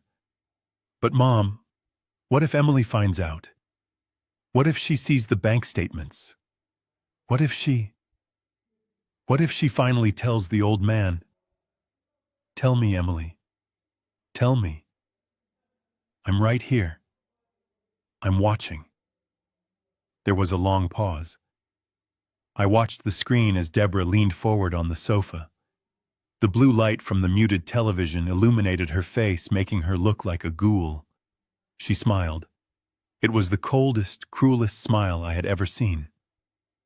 That, she whispered, is what the other paper is for, you idiot. The conservatorship. Jason's voice was hesitant. Exactly, she hissed back, clearly enjoying her own brilliance. The power of attorney is Plan A. That gets us the money fast. The conservatorship is Plan B. It's the insurance policy. It's how we keep the money and shut her up permanently. I felt sick. I wanted to vomit all over the stained motel carpet. Think about it, Debra continued, her voice dropping to a conspiratorial murmur. The girl is a wreck. We all see it. She cries all day. She barely eats. She's depressed. It's perfect. But that's because we're making her Shut up, Debra snapped. It doesn't matter why. It only matters that it's true. When she finds out about the mortgage and runs to her daddy, you file the petition. You go to the judge. You tell the court that your poor, sweet wife is unstable. No, they wouldn't. You tell them, Debra's voice was filled with venom, that she's suffering from severe, debilitating depression ever since her mother died, that she's mentally unfit to make her own decisions, that she's a danger to herself. My God, Mom. Gary and I will testify, Debra said, ignoring him. We'll tell the court how we had to put in to take care of her because she couldn't even feed herself. We'll say she's paranoid, that she's having delusions. Mitch will testify. The court will see a grieving, unstable woman and a loving, concerned husband. They'll grant the conservatorship to you, Jason, her husband. And once you're her legal guardian, Jason's voice was filled with a terrible, dawning awe. She can't testify against me. She can't access the bank accounts. She can't hire a lawyer. She can't do anything without my permission. Exactly, Debra cackled. And that old man, her father Bill, he won't be able to do a damn thing. He'll have no legal standing. It will be your word against his, and you'll be the loving husband taking care of your sick wife. We'll have everything, the house, the trust fund, and she'll be trapped. Powerless. This wasn't just an invasion. This wasn't just theft. This was a conspiracy. A cold, calculated plan to erase my daughter. They were going to use my love, the house I built for her, as a cage. They were going to exploit her grief for Sarah, twist it, and use it as a weapon to have her declared mentally incompetent just to steal her property. I couldn't watch anymore. I couldn't listen. I slammed the laptop shut. The screen went black, plunging the motel room into pitch darkness. But I could still see their smiling, ghoulish faces burned into my retinas. I sat there, my breath coming in short, ragged gasps. The silence of the room was deafening, broken only by the rattle of the cheap air conditioner. They had pushed me. They had insulted my wife's memory. They had abused my daughter. And now they were planning to destroy her. I stood up. The cheap vinyl chair scraped loudly against the linoleum floor. You want a war? I whispered into the darkness. You want to fight a contractor in a house he built. I grabbed my truck keys from the nightstand. You're going to get one. I didn't sleep. I couldn't. I just sat in that stiff vinyl chair in the dark, the motel's bleach smell stinging my nostrils, and I watched. I watched the laptop screen until the battery died around 4 in the morning. I sat in the dark in that cheap, sour-smelling room. I didn't feel rage anymore. That was gone. What I felt was the cold, hard clarity of a contractor looking at a blueprint. The plan was crystal clear. It was a foundation plan, a structural plan, and I was the general contractor. At 6 a.m., just as the sun was turning the gray sky over the interstate to a dirty metallic pink, I picked up my phone. I didn't call the police. This wasn't a job for a cop. This was a job for an architect, a legal architect. I dialed a number I knew by heart, a number I hadn't called in 6 months. Mark Jenkins. He wasn't just my lawyer for 30 years. He was the man who helped me build the fortress that was now occupied by the enemy. He answered on the second ring, his voice gravelly with sleep. Art. It's 6 in the morning.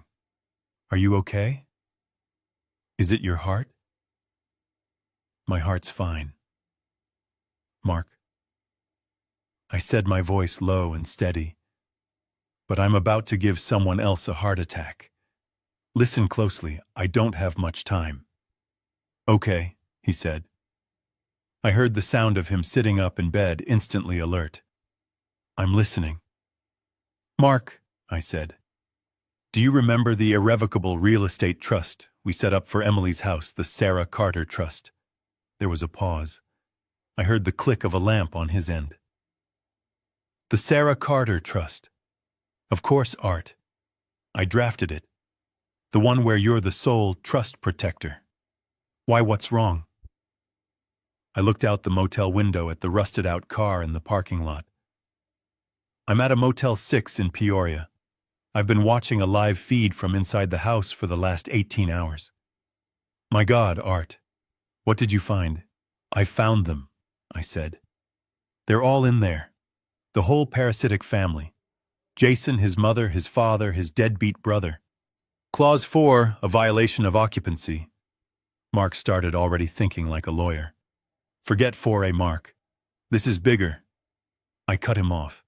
This is exactly what Sarah was afraid of. Do you remember Clause 7B? Another pause. Longer this time. I heard him rustling papers even over the phone. Clause 7B. He repeated, his voice suddenly sharp, excited. The beneficiary duress clause. In the event the primary beneficiary, Emily Anderson, is found to be under financial duress, manipulation, coercion, or physical abuse, the trust protector. I continued, finishing the sentence we had crafted together, has the sole and absolute power to immediately remove her as trustee and revoke all rights of occupancy for any and all parties residing in the property. Holy hell, Art, Mark whispered. You're not telling me. Did you get proof? I let a small, cold smile touch my lips. Mark, I have 12 hours of digital video. I have proof of them treating her like a slave, documented with a chore chart. That's duress. I have video of Jason and his mother stealing her $3,000 trust check from her hands, right out of the mail. That's financial manipulation. And Mark? I said, saving the best for last. I have a 2-hour conversation from last night on high-definition audio of Jason and Debra planning to have Emily sign a durable power of attorney under false pretenses. That's felony conspiracy to commit fraud. And I finished, my voice like ice. I have them planning to file a petition for conservatorship to have her declared mentally incompetent, using her grief over Sarah's death as the reason so they can mortgage the house for $500,000 and cover Mitch's gambling debts. The silence on the other end of the line was absolute. For a full 10 seconds. I just heard Mark breathing. Finally he spoke. His voice was no longer sleepy. It was the voice of the shark I paid him to be. Oh my God, Art. They're not just parasites. They're criminals. Yes, I said. They are. And they're in my house. They're in Sarah's house. They threw her picture on the floor, Mark. Art. They're sleeping in her bed, and they're planning to use her memory to destroy our daughter. This ends today. This was the payoff. This was the reason I built the house this way. I never trusted Jason. Sarah, in her final days, begged me not to give Emily the house outright. "He'll take it from her Art," she'd said, her voice thin as paper. "He'll bleed her dry and leave her with nothing." So Mark and I built this fortress. We made the house an irrevocable trust. It's an asset that cannot be touched by creditors or by a divorce. It didn't belong to Emily. It belonged to the trust. Emily was the beneficiary. She got to live there rent-free for life. We also made her the trustee so she could manage the property taxes and insurance herself. She thought that meant she owned it. That was the cover story. That's what Jason believed. He thought he had married a property owner. But he didn't know about the secret failsafe. He didn't know about the trust protector. Me. As the protector I had one job to protect the trust's asset. The house and the beneficiary. Emily. Clause 7b was my nuclear option. If the beneficiary Emily was ever found to be under duress or unable to protect the asset, which she clearly was, I had the absolute power to step and fire her as trustee and evict everyone to protect the house. Jason thought he was playing chess with my daughter. He didn't realize he was playing against a grandmaster who had built the damn board. And I was about to flip it over. "What do you need?" "Art, tell me," Mark said, his voice pulling me back. "I need the paperwork," I said. "I need the official revocation of Emily's trustee status, citing Clause 7b. I need the legal eviction notice effective immediately. And I need a restraining order against Jason and his entire family, keeping them 500 feet away from Emily and that property." "And you?" Mark said. "What are you going to do?" "I'm going to shower," I said. "I'm going to put on a clean shirt. I'm going to finish my cold coffee. Then I'm going to drive over there. I'll be there in 2 hours. I want you to meet me there. Don't go alone, Art. They sound dangerous. What if that Mitch character gets violent?" "I'm not going alone," I said. "I'm bringing you. And Mark, bring help, not cops, private. I don't want them arrested yet. I want them humiliated. I want them thrown out on their asses." "I'll hire 2 off-duty officers, armed and in suits," Mark said. "It'll cost you." "I don't care what it costs," I said, looking at the dirty motel walls. "This is Sarah's money. It's time to use it to clean house. I'm tearing the building down." "I'll see you in 3 hours," Mark said. "I'll have the papers drafted, notarized, and ready to serve. I'll have the security. Art, I'm sorry." "Don't be sorry, Mark," I said, hanging up the phone. "Be angry." I stood up. I felt the ache in my 70-year-old back from the terrible chair. But I also felt something I hadn't felt in 2 years, not since Sarah died. I felt strong. I wasn't a grieving old man anymore. I wasn't a victim. I was a contractor, and I had a demolition job to do. I drove back. I didn't park in the trees this time. I didn't sneak in the back. I drove my F-150 right up the driveway past the rusted-out Winnebago that was still leaking oil onto my grass, and I parked it right in front of the porch, blocking the main walkway. I left the engine running for a moment, the diesel rumble a low growl that vibrated the front windows. Then I killed it. I didn't grab my hammer this time. I didn't need it. I had Mark Jenkins. I walked up the steps, my boots heavy on the cedar planks. The front door was as usual unlocked. I didn't knock. I pushed it open and walked in. It was 11 in the morning. The house smelled like stale beer and microwaved breakfast sandwiches. The scene was almost identical to the one I'd left. It was like a photograph of their dysfunction. In the living room, the television was blaring a morning talk show. Debra and Gary were parked on the sofa, coffee cups in hand, looking like they hadn't moved since yesterday. Mitch was at the dining table shoveling cereal into his mouth, his undershirt stained. And my daughter Emily was on her hands and knees by the entryway, scrubbing a muddy footprint that Mitch had probably left. They all looked up when I entered. Jason, hearing my boots, came running out of the kitchen, a piece of toast in his hand. He stopped dead when he saw me. He was expecting me to be halfway to Chicago talking to a cardiologist. "Dad, Art," he stammered, trying to muster his fake smile. His eyes were wide with panic. You're back early. What did the doctor say? Is your heart okay?" I ignored him. I looked right past him, right past the parasites on my sofa, and I looked at my daughter. She was frozen on the floor, rag in hand, her eyes wide with that familiar, terrible fear. "Emily," I said. My voice was calm. It was the voice I used on a job site just before the final inspection. "Go upstairs. Pack a bag with your essentials. Right now. You're leaving with me." The entire room stopped breathing. Emily looked from me to Jason, her face pale. Debra was the first to find her voice. She shot up from the sofa, her face turning a blotchy red. She muted the TV and the sudden silence was deafening. "You crazy old fool!" she shrieked, pointing a finger at me. "What do you think you're doing? You can't just barge in here and give orders. You have no right. This is my son's house, Emily's house." Jason, seeing his mother take the lead, found his courage. He stepped in front of me, trying to be intimidating, puffing out his chest. "She's right, Art. I think you're overreacting. This is Emily's house, which means it's my house. You are just a guest, and you're not welcome to start trouble." I looked at him. I looked at his puffed-up chest, his weak eyes. And for the first time since this whole nightmare began, I smiled. It wasn't a nice smile. It was the smile of a man who just checked the blueprints and knows exactly which wall isn't load-bearing. "Really?" I said, my voice soft. "This is your house." "That's right," Jason said, feeling bold. "Then you should probably call the cops," I said, leaning in just a fraction.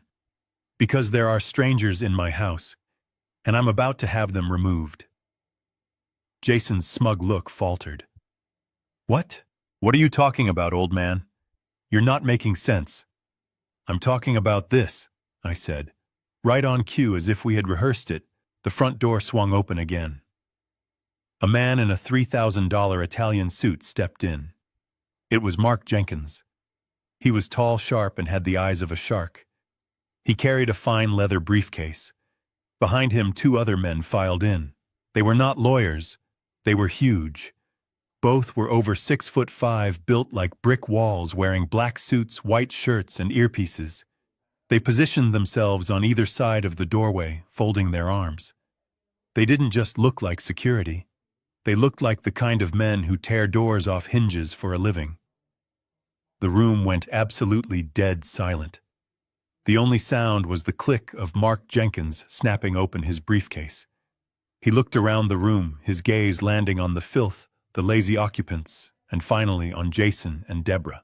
"Good morning," Mark said, his voice smooth and professional, filling the silent room. "My name is Mark Jenkins. I am legal counsel for the Sarah Carter Trust." He pulled out a stack of documents. "I'm looking for a Mr. Jason Miller and a Mrs. Debra Miller." Jason and Debra froze. They stared at Mark, then at the two mountains of men he had brought with him. Gary and Mitch at the dining table looked up from their TV, their mouths open. Emily was still cowering by the kitchen door, watching me, her eyes wide with terror, not understanding what was happening. The two security guards stood impassively by the door, blocking the only exit. They didn't look like security. They looked like the kind of men who tear doors off hinges for a living. Mark Jenkins didn't wait. He stepped forward into the center of the living room, placing his fine leather briefcase on the coffee table. He snapped it open with two sharp clicks that echoed in the dead silence. "Good morning," Mark said. Again, his voice smooth, professional, and absolutely lethal. "My name is Mark Jenkins. I am the legal representative for the Sarah Carter Trust." He looked directly at Debra, then at Jason. "Which is the sole legal owner of this property?" Jason's panic turned to confusion, then to a strange, misplaced arrogance. He actually laughed. A short, nervous bark. What Sarah Carter Trust? What the hell are you talking about? You got the wrong house, buddy. He pointed at Emily, who flinched. This house is in her name. Emily's name. My wife. Right, honey? He looked at her, demanding confirmation. Mark didn't even look at Emily. He looked at Jason. Wrong, Mark said. The word was flat. Final. That is a very common, and in this case, a very costly misunderstanding. This $1 million property does not and has never belonged to Emily. It belongs to the Sarah Carter Irrevocable Trust. Jason's laugh died in his throat. A trust. What are you talking about? I saw the paperwork when we moved in. It said she was the owner. It said she was the trustee. Mark corrected his voice like a scalpel. The manager, the caretaker. She is the beneficiary, yes, meaning she gets to use the asset. But she only holds the title of trustee on one condition. Mark paused, letting the legal term hang in the air, a word Jason clearly didn't understand. That she fulfills her fiduciary duty to protect the asset, a duty she has quite spectacularly failed to perform. Jason looked baffled out of his depth. Fiduciary? What? That's just lawyer talk. You can't just... He can, I said, stepping forward. It was my turn. I pointed up at the corner of the ceiling, where the black USB charger was plugged in, its tiny blue indicator light glowing innocently. And this, I said, my voice low, is how she protected it. Their eyes followed my finger. And that one, I pointed to the kitchen where another charger was plugged in near the sink. And that one in the hallway. I looked up the stairs toward my wife's desecrated bedroom. And Debra, the digital alarm clock, currently sitting on your nightstand. Debra's face went from blotchy red to a sickly pale white. She instinctively looked toward the stairs, her hand flying to her throat. You spied on us. You bugged us. That's illegal. We'll sue you. Illegal, I barked, cutting her off with a sharp laugh. You're trespassing on a property owned by a trust that I control. I can install whatever I want to protect my asset. And I'm so glad I did, because I heard some fascinating things. I looked at Debra. You were right about one thing. Emily is weak. Too weak to stand up to parasites like you who call her a useless thing while she's scrubbing your mess. Then I turned my eyes on Jason. And you were right about me. I'm just an old man, sniffing around, losing my mental faculties. I believe that was the phrase you used, the clueless old fool who was just in the way. I never said that. Jason stammered, his eyes wide with panic. You're twisting things. You're senile. You're crazy. Emily, tell him. Am I? I looked at Mark. Mark, show them how crazy I am. Mark didn't miss a beat. He pulled an iPad Pro from his briefcase. He tapped the screen. The glass reflected the terrified faces in the room. He turned it to face Jason and Debra. I believe this recording was made, Mark said, checking his watch, at approximately 2:17 a.m. this morning, in this very room, from that camera right there. He pointed to the USB charger behind the TV. He pressed play. The speakers on the iPad were powerful. Jason's own voice, low and conspiratorial, filled the living room. Video, Jason. I'm working on it, Mom. But the old man, Bill, he's a problem. He's sniffing around. Emily's terrified of him. Jason froze. His mouth opened, but no sound came out. He looked at his mother, whose face was a mask of pure, unadulterated horror. She knew what came next. On the screen, the video continued. Debra's hissing voice joined in. Video, Debra. Then you have to hurry up. Did you get the papers like I told you? Video, Jason, it's all here. This one is the durable power of attorney. This is the petition for conservatorship. I watched my daughter Emily. She was still by the kitchen door, covering her mouth, her eyes fixed on the screen. She was finally understanding. The fog of abuse was clearing. Mark let the video play. He let the most damning part fill the room. The part I had listened to in the dark motel room. Video Debra. That is what the other paper is for, you idiot. You go to the judge, you tell them she's suffering from severe debilitating depression ever since her mother died. That she's mentally unfit to make her own decisions. Video Jason. But that's because we're making her. Video Debra. Shut up. It doesn't matter why. It only matters that it's true. We'll all testify. The court will grant the conservatorship to you, Jason, her husband. And that old man, her father. He won't be able to do a damn thing. Mark pressed pause. The silence in the room was absolute. It was heavier than any concrete I had ever poured. Even Mitch had stopped chewing his cereal, his spoon halfway to his mouth. Jason's face was white, ashen. He looked like a man who had just seen his own ghost. Debra was shaking her lipstick-smeared mouth, opening and closing silently, no sound coming out. Gary looked like he was about to be sick all over the dining table. They were trapped. The old senile, clueless man they had mocked and planned to destroy had just shown them the blueprints to their own prison. They realized in that one horrifying moment that they had been gamed. They had been outmaneuvered. They had been caught. The foundation of their entire parasitic plan had just crumbled beneath them. Jason and Debra froze.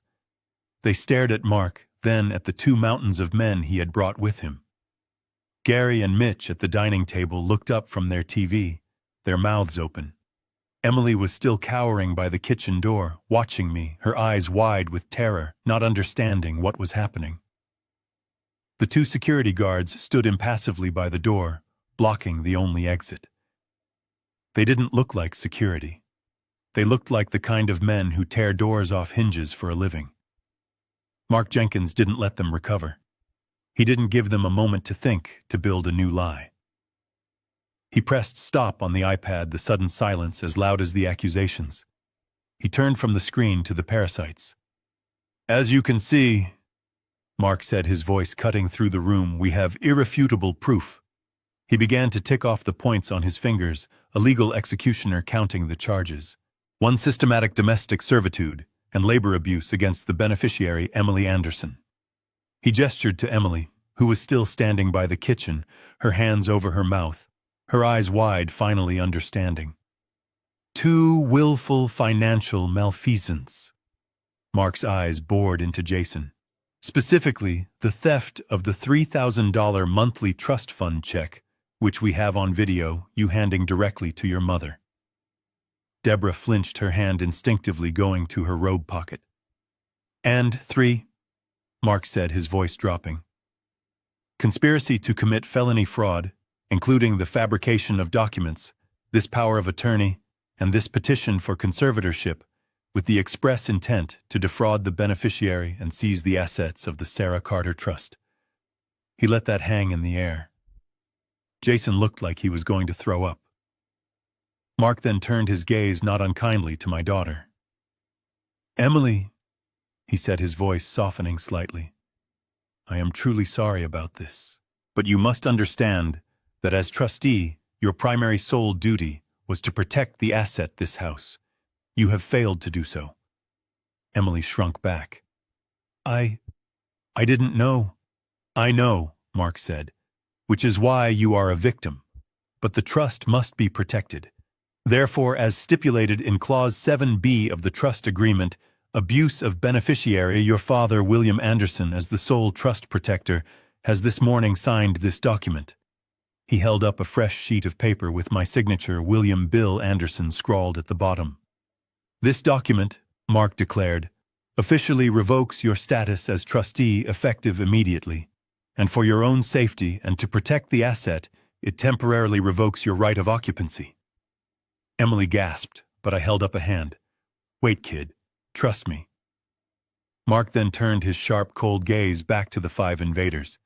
Jason, Debra, Gary, Mitch. Which means, he said, his voice booming in the living room, that none of you, not as family, not as guests, not as spouses, have any legal right to be on this property. You are, as of this exact second, trespassing. He placed the eviction notice on the coffee table. You have 10 minutes to gather your personal, essential belongings and vacate the premises. After 10 minutes, you will be removed by force, and anything left behind will be considered abandoned property and disposed of. 10 minutes. It was brutal. It was beautiful. The silence broke. It wasn't Jason who spoke. It was Debra. She exploded. It was like a rusty pipe bursting. 10 minutes! She shrieked, her voice cracking. You can't do this. You can't throw us out. This is my son's house. This is Emily's house. We're her family. We'll call the police. I'll tell them this old man is crazy, that you're harassing us. She was still playing the game. She still thought she had leverage. She still thought Emily had the power. Jason, seeing his mother fight, found his voice. Yeah, you can't. Emily, tell them you want us here. Tell your father to stop this. It's your house, Emily. Tell him. Emily was just sobbing, shaking her head, unable to speak. Debra saw her chance. She pointed a trembling, red-nailed finger at me. See, she wants us here. You're the one who's not welcome, old man. Get out of my daughter-in-law's house. That was it. That was the last straw. I had been silent. I had let my lawyer do the talking. I had let the video do the talking. Now it was my turn. I walked slowly, deliberately past Mark, past the sofa where Debra was still screeching. I walked to the solid oak front door. I put my hand on the handle. I turned it. I pulled the door wide open, letting the bright, cold morning air flood the filthy, dark room. I turned around. I faced all of them. Debra, Gary, Mitch, Jason. I looked right into Debra's furious, contorted face, and I said the 3 words I had been waiting all night to say. The 3 words this entire situation demanded. Get out, now! It wasn't a yell. It was a command. It was the voice of the owner, the voice of the contractor, the voice of the father who had finally come to collect. Debra lost her mind. With a scream of pure rage, she lunged at me. You can't make me! She never made it 2 feet. The larger of the 2 security guards, the one who looked like a refrigerator, stepped forward with impossible speed. He didn't grab her. He just put one massive suit-covered arm out. Debra ran right into it like it was a steel I-beam. She bounced back, stumbling over the coffee table, collapsing onto the sofa in a heap of rage and surprise. The other guard stepped toward Gary and Mitch. 10 minutes, he said, his voice like gravel. Starts now. Move. That broke the spell. The fantasy was over. Reality had arrived. Gary and Mitch scrambled. They looked at each other in panic, and then ran past me out the door toward their RV.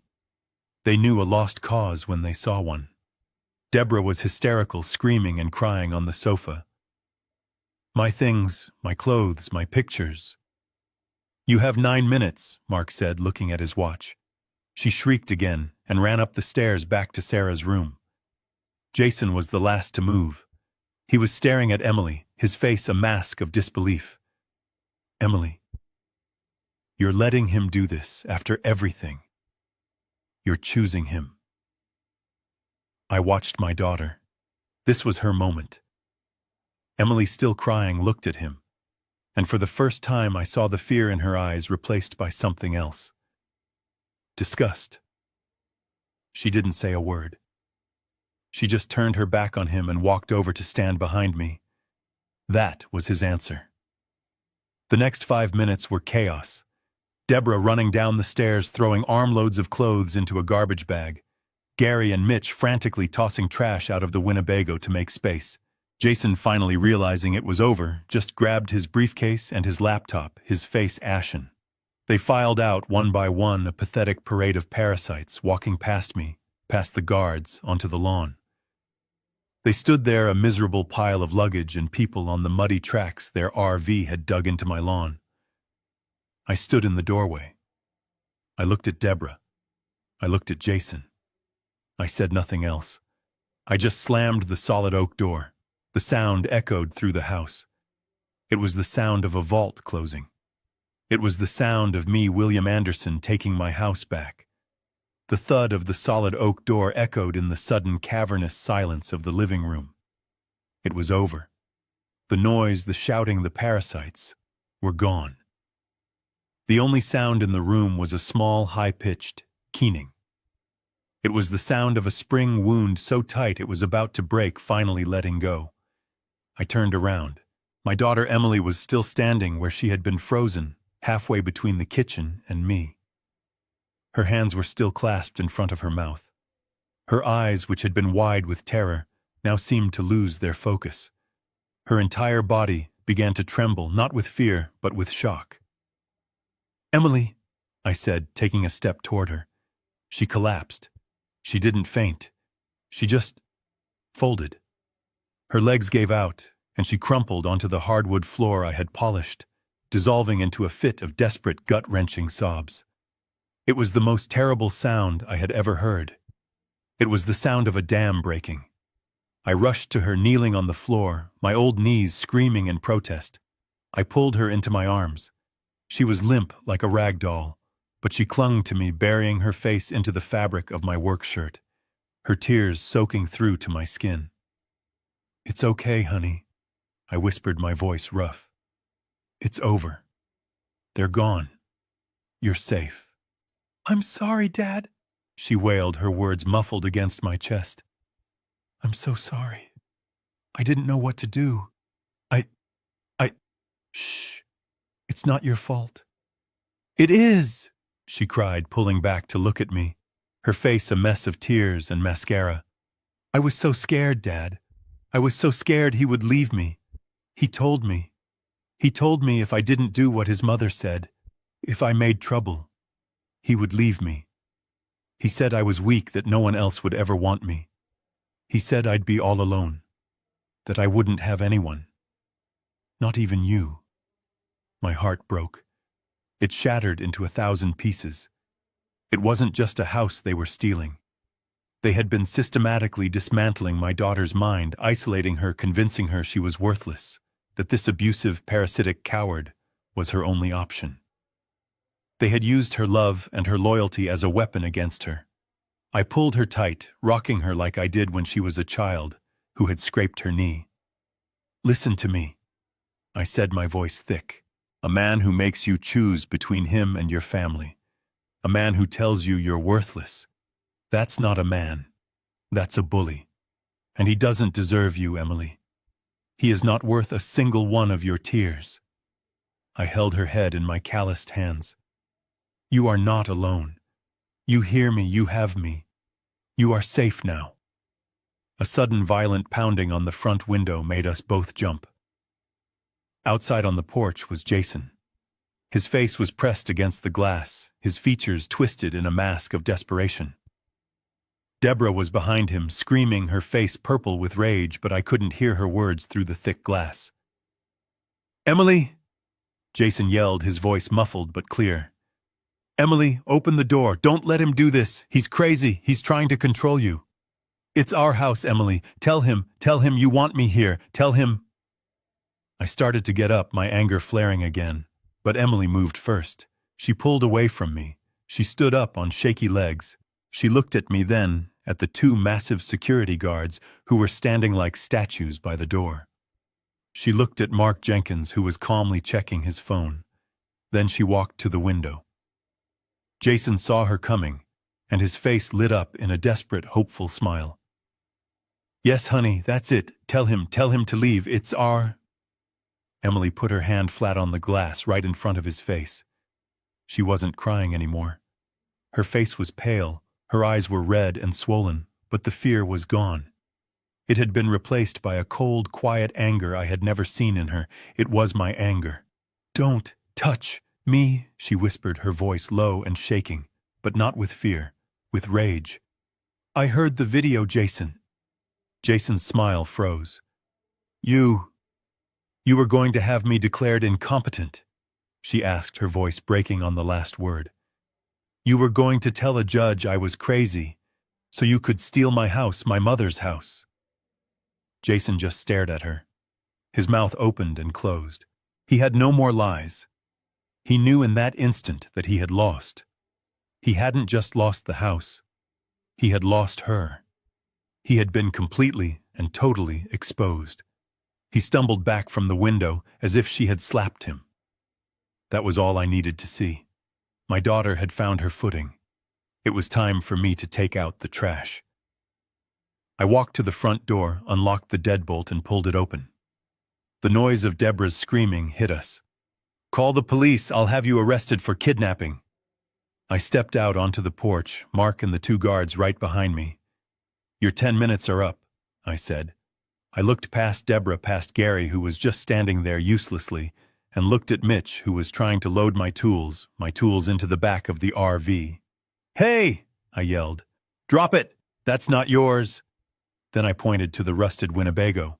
"You have exactly 10 minutes to get that piece of junk off my property before I call the sheriff to have it impounded, and then call a towing company to have it dragged to a scrapyard and crushed into a cube." Mitch dropped my drill. I finally turned to Jason. He was standing on the lawn, looking utterly defeated.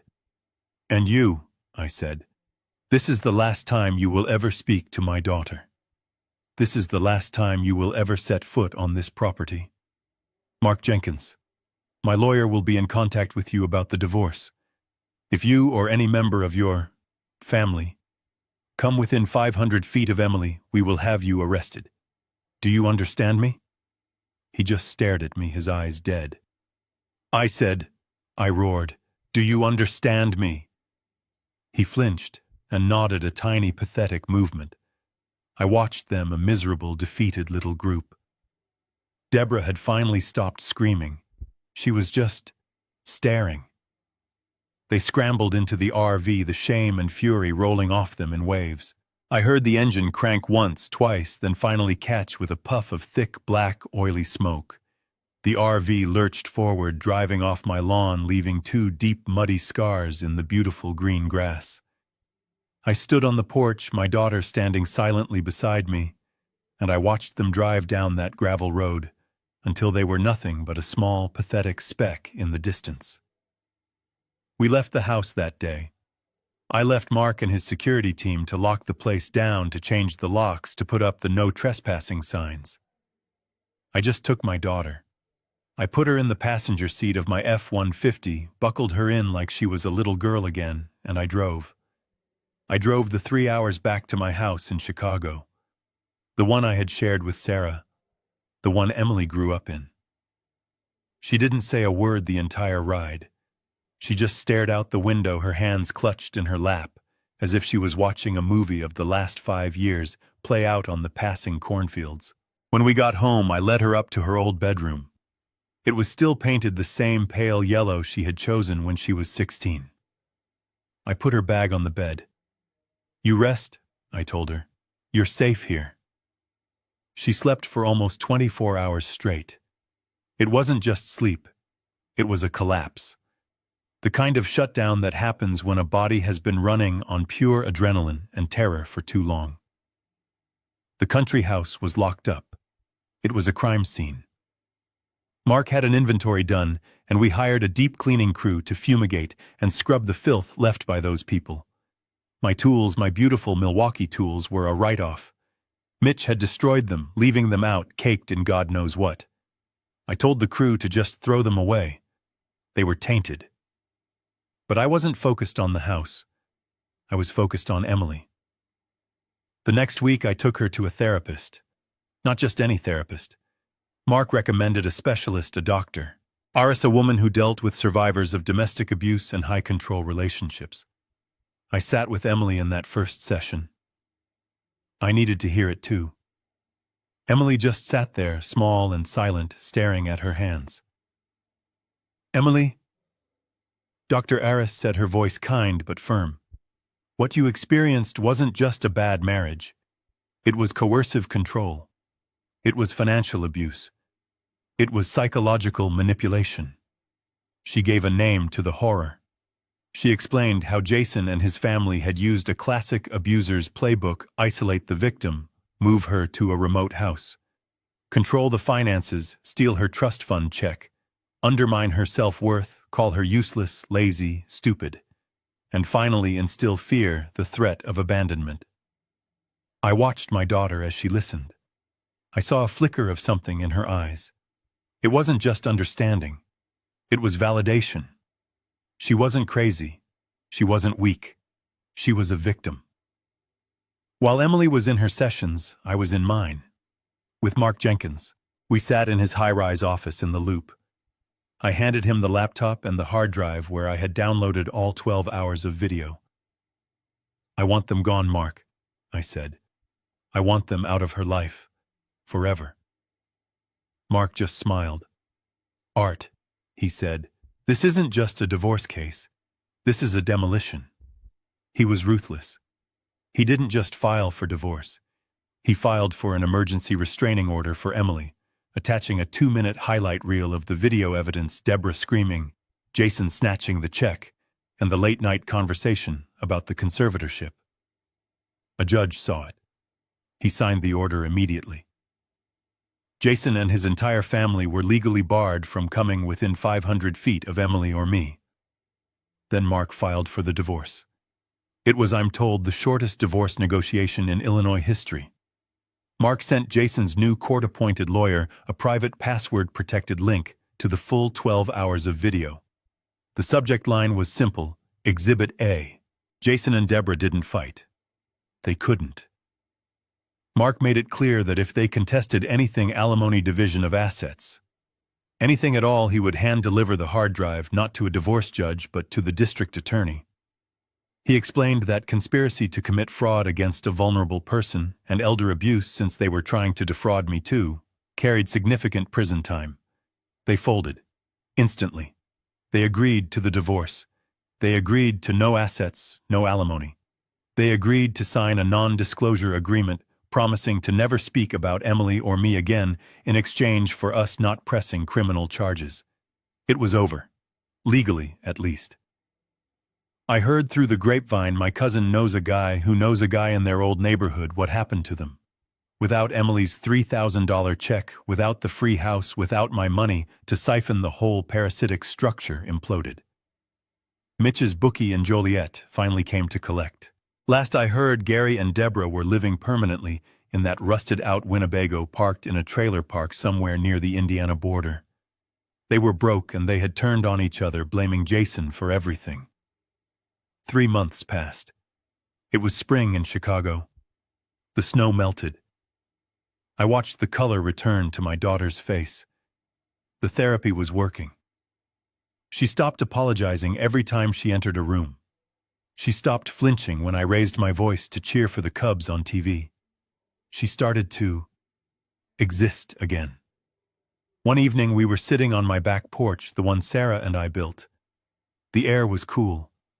She had been quiet for a long time, just watching the sunset paint the skyline. "Dad," she said, her voice quiet but strong. Strong in a way I hadn't heard in years. "Yeah, honey, I've been thinking." She turned to look at me. The fear was gone. Her eyes were clear. I saw Sarah in them. I think I want to go back to the house. The country house." My heart dropped. "Emily, you don't have to." "I know," she said, cutting me off gently. "I don't have to.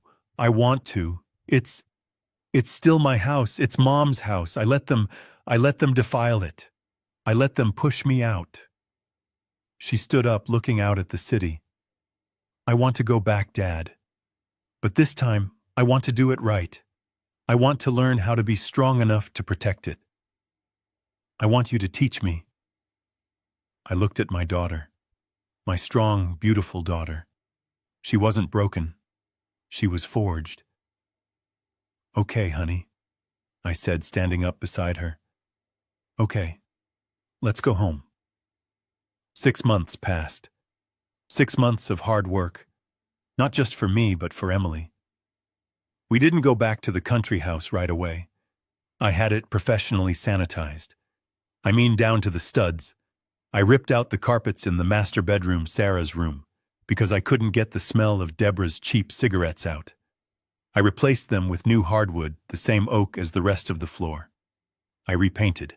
I installed a new security system, one that I could monitor from my phone in Chicago. The scars on the zoysia lawn took time to heal. I had to reseed and water them every week. But grass, like people, can recover if you give it a chance. Emily worked even harder. She went to therapy twice a week.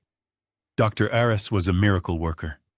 She helped my daughter rebuild her sense of self, piece by piece. Emily learned to identify manipulation. She learned to set boundaries. She learned to say no. It was the most beautiful construction project I had ever witnessed. Mark Jenkins had finalized the divorce. It was clean. It was brutal. Jason, facing the video evidence and the threat of criminal charges for fraud and conspiracy, didn't get a dime. He signed everything, gave up all claims, and vanished along with his parasitic family. Today, we were back. I parked my F-150 in the driveway. The lawn was green again. The house was clean. It was silent. It was ours. Emily and I walked through the rooms. She was quiet, thoughtful. She walked into the master bedroom, her hand trailing along the freshly painted wall. She looked at the new hardwood floors. She walked over to the window, Sarah's window, and looked out at the lake. "It smells good in here," she said, her voice soft. "It smells like new wood and paint. It smells like you, Dad." I smiled. "It's clean, honey. It's safe."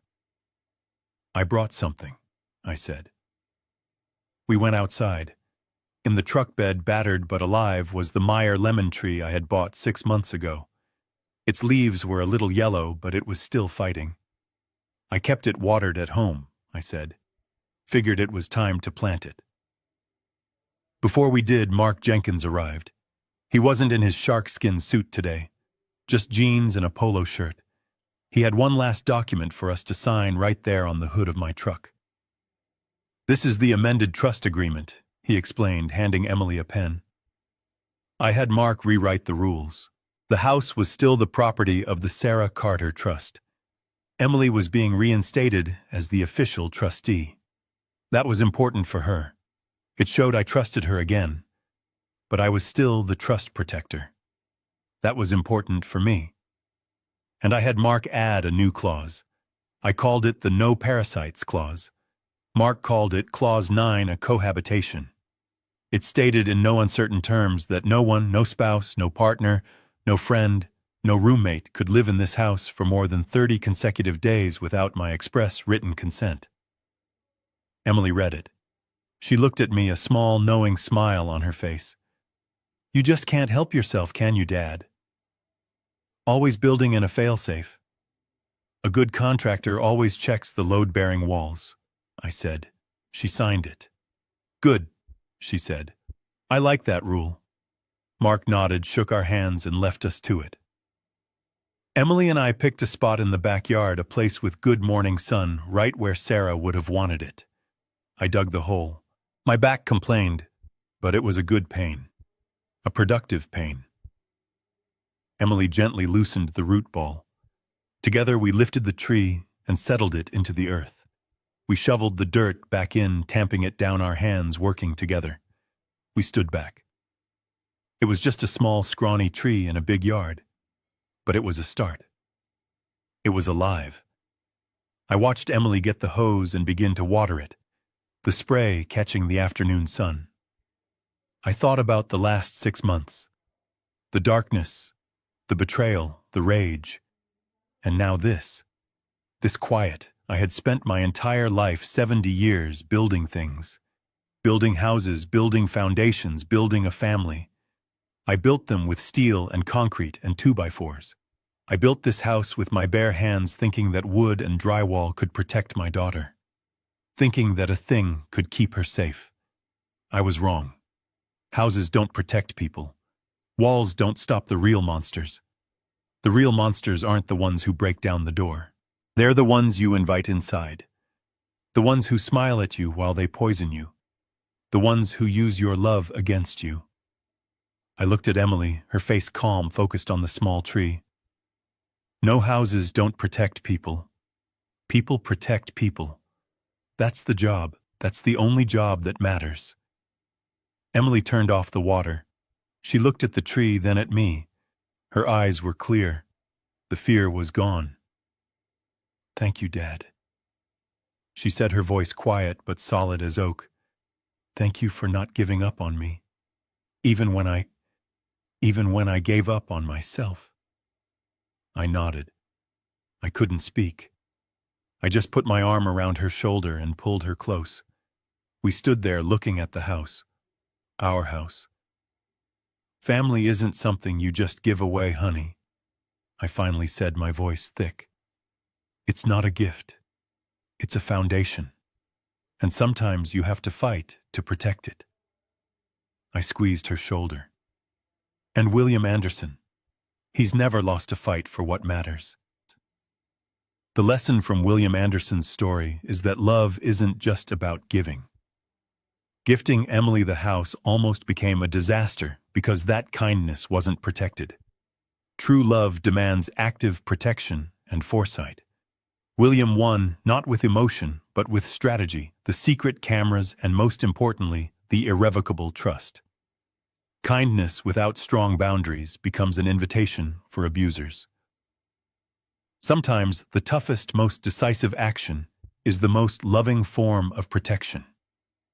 Have you ever had to make a tough decision to protect your family? Do you agree with how William cleaned house? Let me know your thoughts in the comments below. And don't forget to like this video and subscribe to our channel.